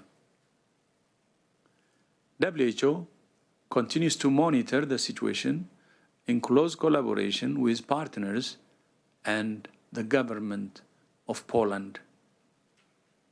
H5N1 is of particular concern because it's known to be highly dangerous to humans, although it has never been shown to be easily transmissible between people. This outbreak is another example of the continued circulation and risk of H5N1, which since last year has caused increased outbreaks in Central and South America. Finally, a reminder that although COVID-19 is over as a global health emergency, it remains a global health threat. Cases and deaths continue to be reported from around the world.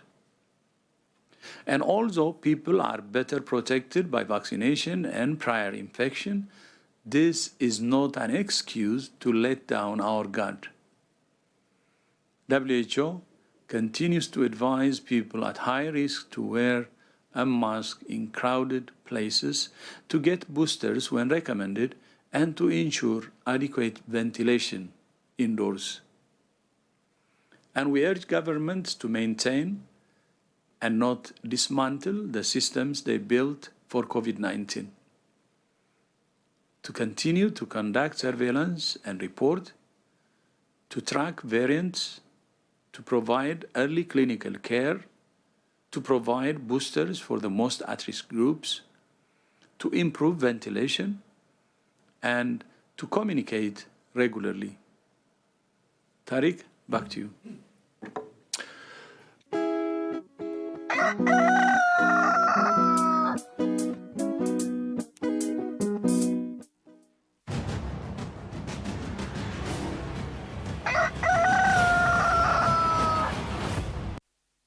Right, it's 7:32, 32 minutes after 7. Welcome back. Thank you for staying with us.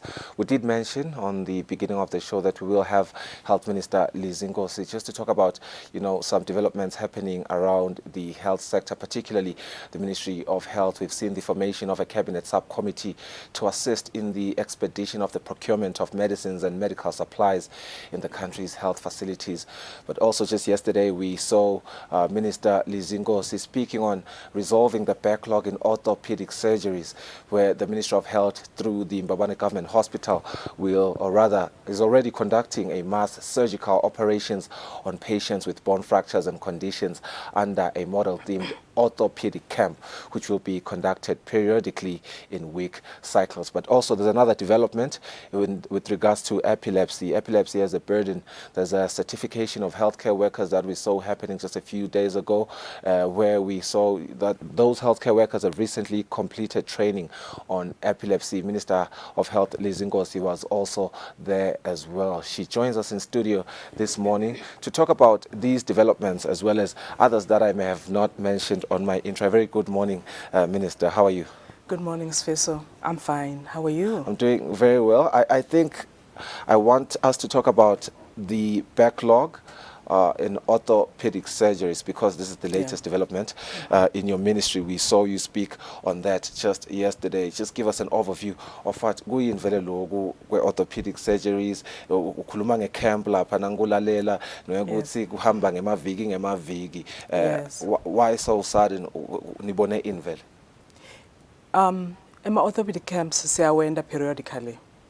Sibangelwa ukuthi cases that we call elective cases, excuse me, kusho ukuthi labo labanema conditions orthopedic ngiyabekisa, hips ahamba deteriorate over time. So now figure esibhedlela, that is not urgent, that is not an emergency, but it needs to be done. Right. So abita-ke ngema-elective cases. Every year we have a waiting list of those ngoba bese baslotwa in as and when isikhathi sivuma. But in this case, lama cases abesayenyuka aba maningi kakhulu, including cases la complicated lamanye ladzinga ukuthi kusetshenzwe. So siyasiwende lama camps. This is not the first time. Yeah. But this one sienda vele I backlog yethu yinze at around 400 people labadzinga kwentiwa. So iqalile ke le camp. Le sikubonga ko la ukuthi we had orthopedic surgeons. We have orthopedic surgeons coming from the private sector, the ones, the two that we had, losuke Taiwan, losuke Cuba. And labanye basi volunteers katsabo, and I would like to give a shout out and thank them for lomsebenzi labandako. Basebenda get together with a team of doctors lesiba bronze from everywhere. As you can see, this is an intense program. You cannot keep it up for a long time because people do need to get back to their jobs. Yeah. And that is where the issue is. But in the first day one, we managed, they managed to do 16 cases. Okay. By yesterday, by the time you check, they had gone up to, I think we had about 28 or thereabouts cases. Angwati the final statistics because they are waiting, they're working long hours. Yeah. It is unusual. I mean, it really is unusual. But the great thing here is that as a ministry, kule emergency unit, the new wing eMbabane Esibhedlela, kuna 3 theaters, state-of-the-art theaters. Lenda kusube possible ukuthi basebenze in all 3. Ngaphandle ukuthi ba-disturb the theater that is already there that can do other things like the urgent. But you did mention that in light of, you know, that development at Tseni, Lambabane, Sidna, Olama theaters, you do mention there will be time in between the weekly cycles to enable resource mobilization and program improvements, which is quite critical. Very important. Yeah. I mean, logo sikfaga in the middle of us trying to deal with medicines and other commodities shortages. So things are arriving at a particular pace.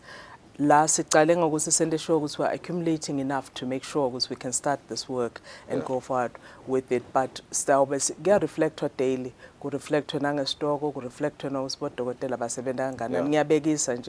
We aim when 80 people in week. Okay. But you will find instead of a case, nakplano, when there's so many per day in this theater, so many per day. Basic figure more very complicated. As I say, maybe double or triple the time. Okay. So ngigo logo funa sinhleni reflect ani buka ukuthi kuhamba kanjani. So we're looking at 5 weeks because from what I remember, you mentioned Tseni bang 400 lama patients now and you're looking at attending to 80 a week. So my math, I wasn't really good but I do know that 400 divided by 80 equals to 5, which means that's 5 weeks. Are we looking at finishing in 5 weeks? No, not at all. This is why we're talking about the review. Okay. So we were saying very specifically in the statement, we're going to start this week and next week. And then we will start reviewing and we'll mobilize some more.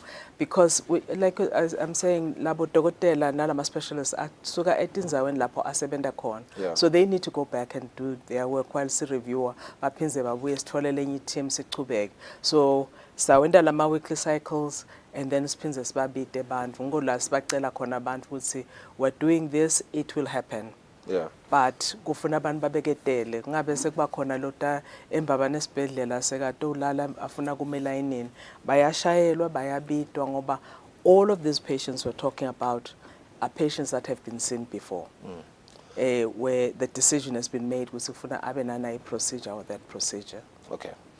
On another development, Minister, one that I really appreciated, Cabinet appointing a subgroup of ministers to assist in the expediting, or rather the procurement and deliveries of medicines and medicinal supplies to health facilities.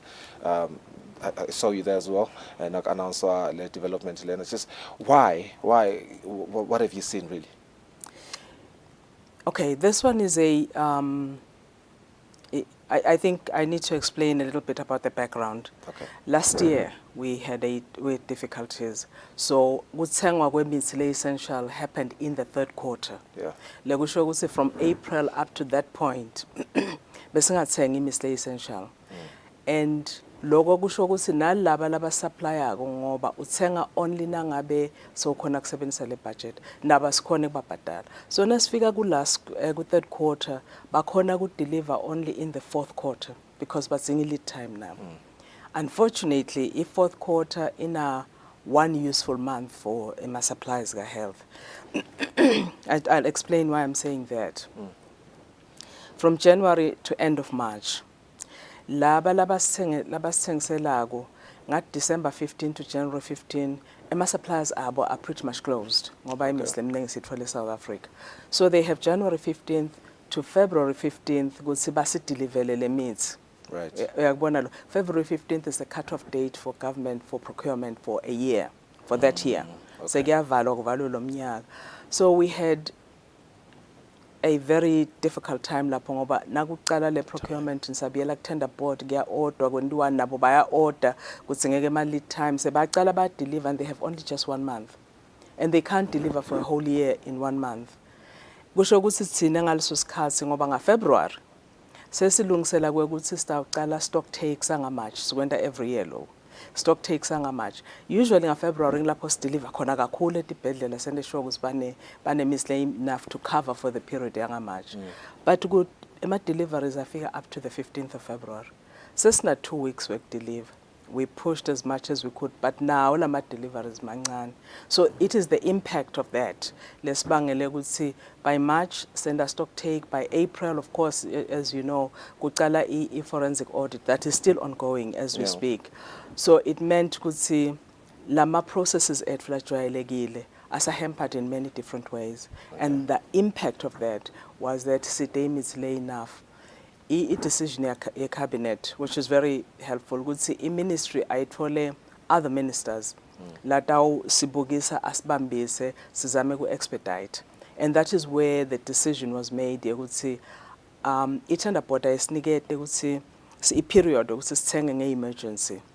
Labo bevele banema tenders last year. Right. Because baqhubeke ngoba labanye babo lemisi bese by ordeal. Because baqhubeke bas supply.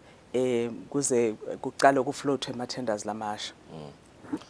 But ke sifiso inkinga yila imithi leminengi inema expiry dates. Imithi nje yonke inendlela yokuthi ihambe phela lesikhathi so kufuna uyi-order ngesikhathi lesithide utodivumela ukuthi ibe seshelfini ukhone uyihambisa so naloku beba order vele ngalesikhathi basupply last year beba very cautious ngoba bebadi ukuthi after February 15th ngeke bakhona ukusupply so beba order kancane so nyalo nasekufuna bende le emergency kanti sengababhadali lebakudeliverile.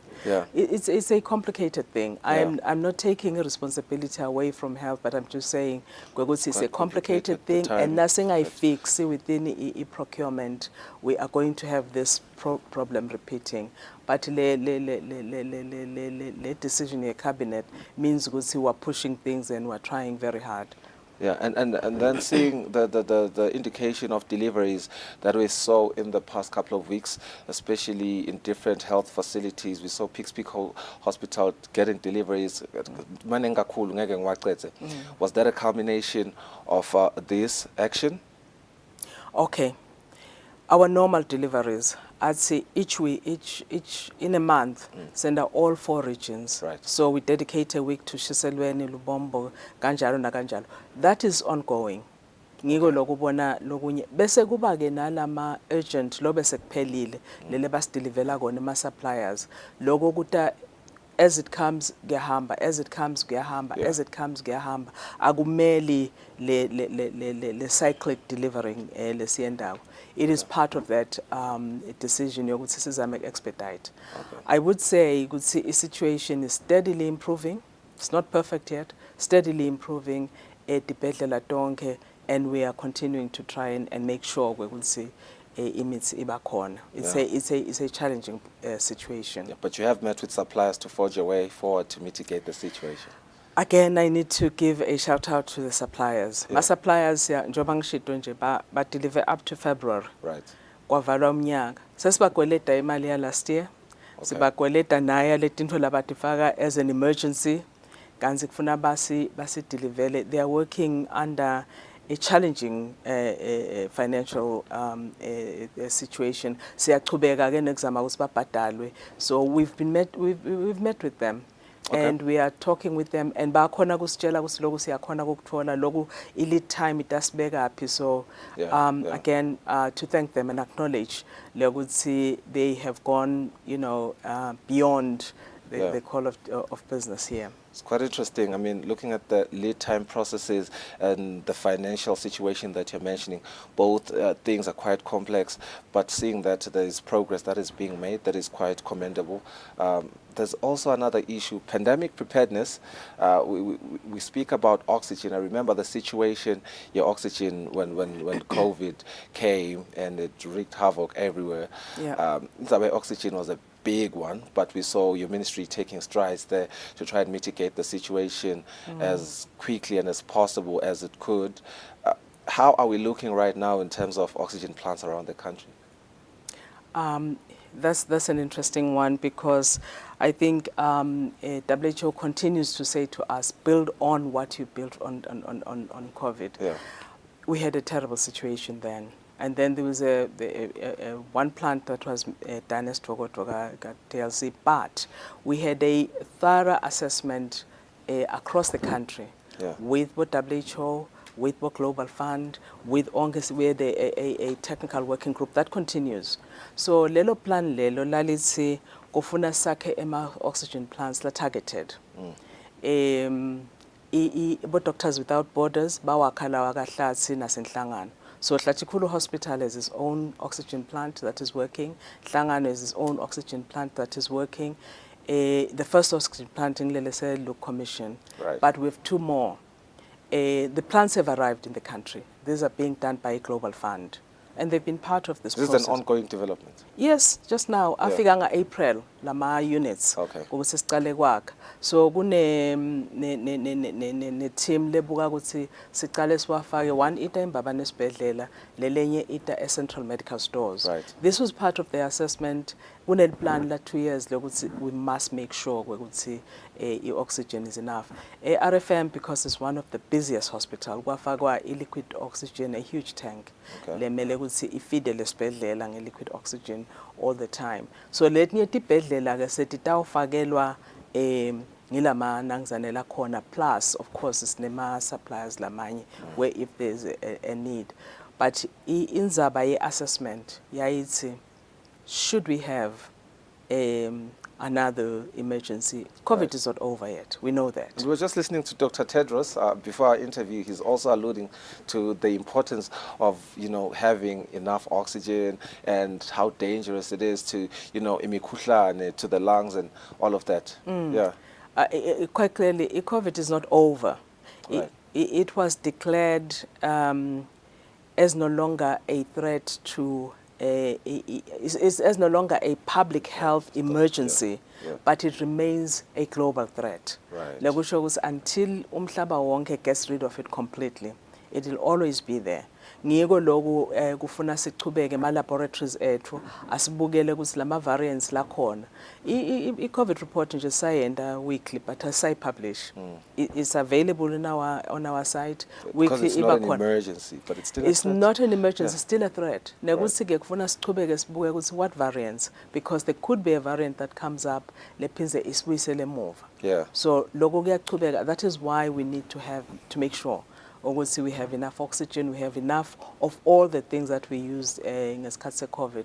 Luckily, lokho kusho ukuthi we are better prepared to deal with TB naletinye tinfo leti affecta ema lungs nesifuba. We're better prepared to deal with other ailments ngoba sibone lapho lenza ba comorbidities. So it means ema teams ethu now ufika uphethwa ngumkhuhlane ababuki nje umkhuhlane kuphela batawubuka your essential numbers, where your sugar levels, what's your blood pressure like, your overall wellness, because that is something that we became very aware of. Quite interesting. I'm just happy that, in light of Sasha Woodson said now in my reports, in my records, COVID. The surveillance is ongoing. The surveillance is still ongoing. I'm just happy that Gusendega logo, in terms of double oxygen plants, and quality development in such a way that but Global Fund in country just now. Yeah. And we need to move forward. Sakele plant as Mbabane, Sakele as planned, to make sure we're steadily building up that capacity that we need in the country. Preparedness. Preparedness. Okay, cool. Minister, Inzaba epilepsy, I think it was on the 20th of July. During the certification of healthcare workers, we recently completed training on epilepsy today.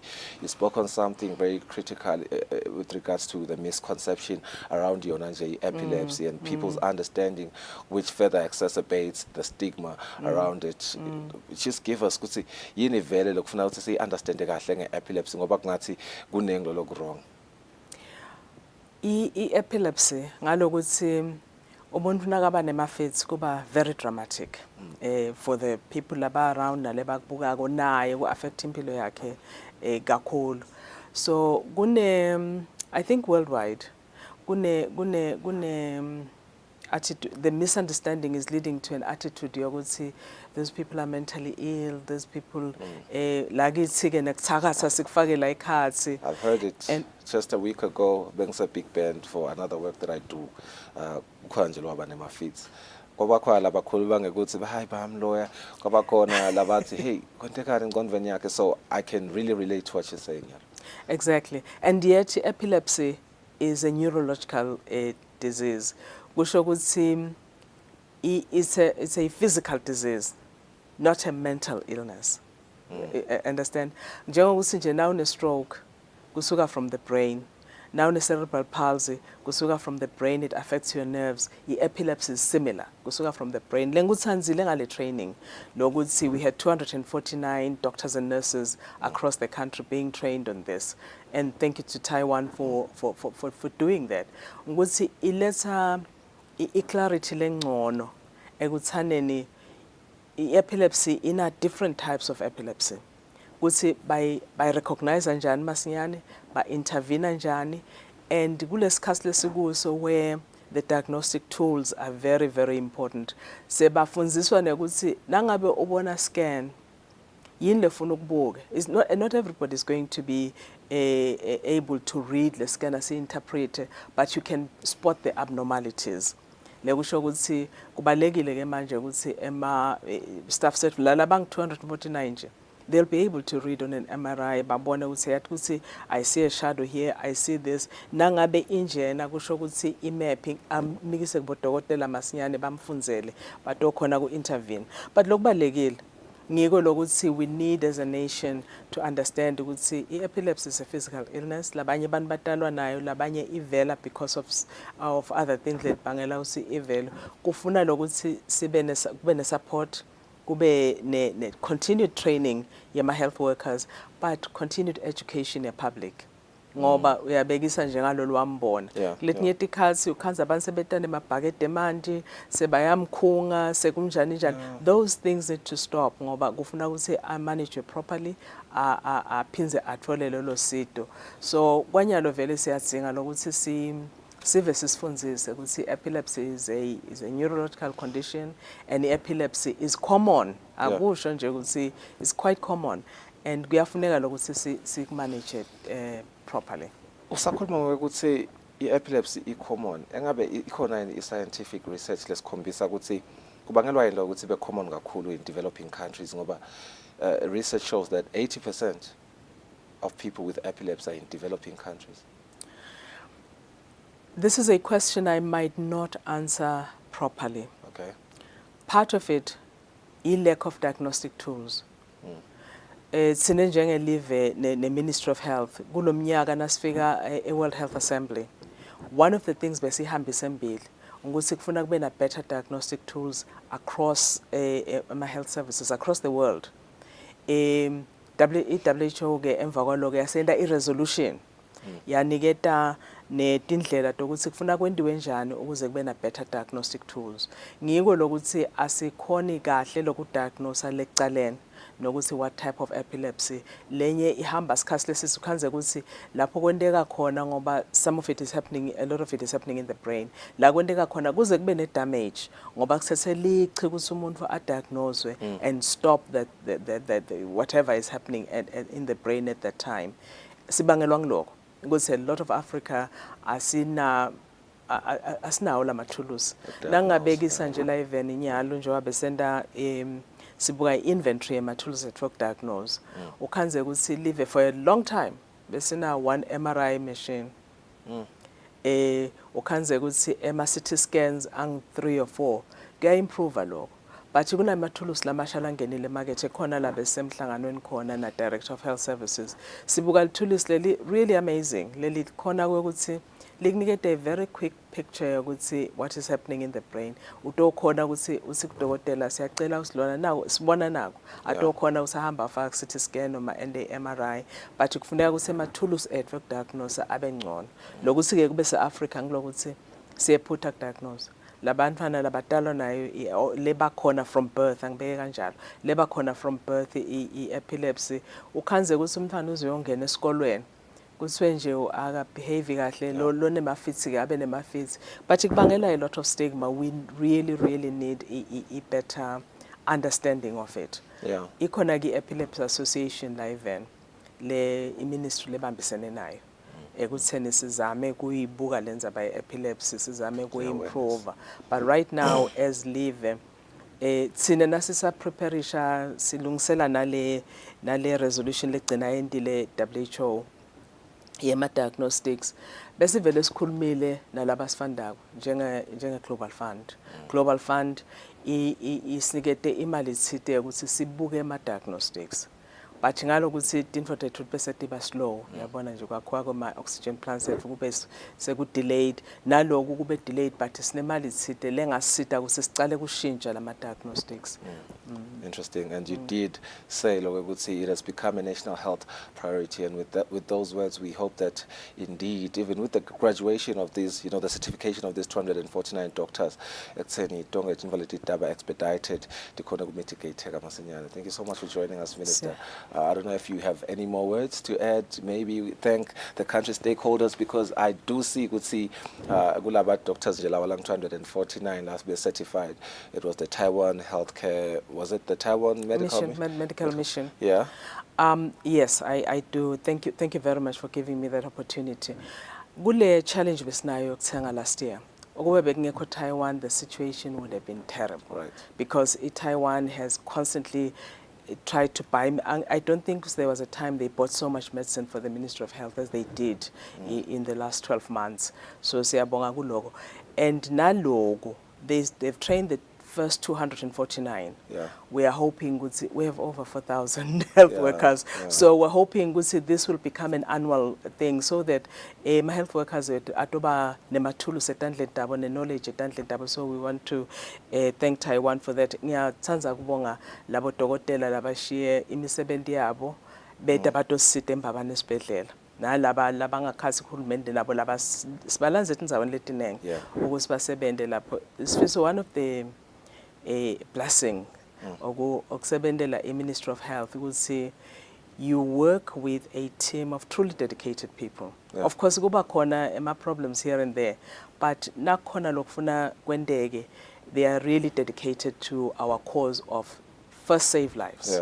And baphuma bawenda lo msebenzi wabo, so I'm giving a shout out to them. And in Mbabane Sibhedlela, Dr. Tembe should have another SMO lesesengama appoint soon, but the amount of work they've done Nabometron to try and pull this together is fantastic. Ne team yam as a head office. Yeah, there's quite a lot of work, and Minegal always mentioned I would say you are the one ministry that has been through it with COVID-19 coming through in Song, and how you managed to motion your way through COVID-19. We do appreciate that, and also the diplomatic relations with Taiwan. We did have Dr. Tsusuye. With another doctor. Yes. We did thank them as well. So thank you so much. Thank you to Global Fund as well. Fortunately, we've run out of time, Minister. Hopefully you'll join us again.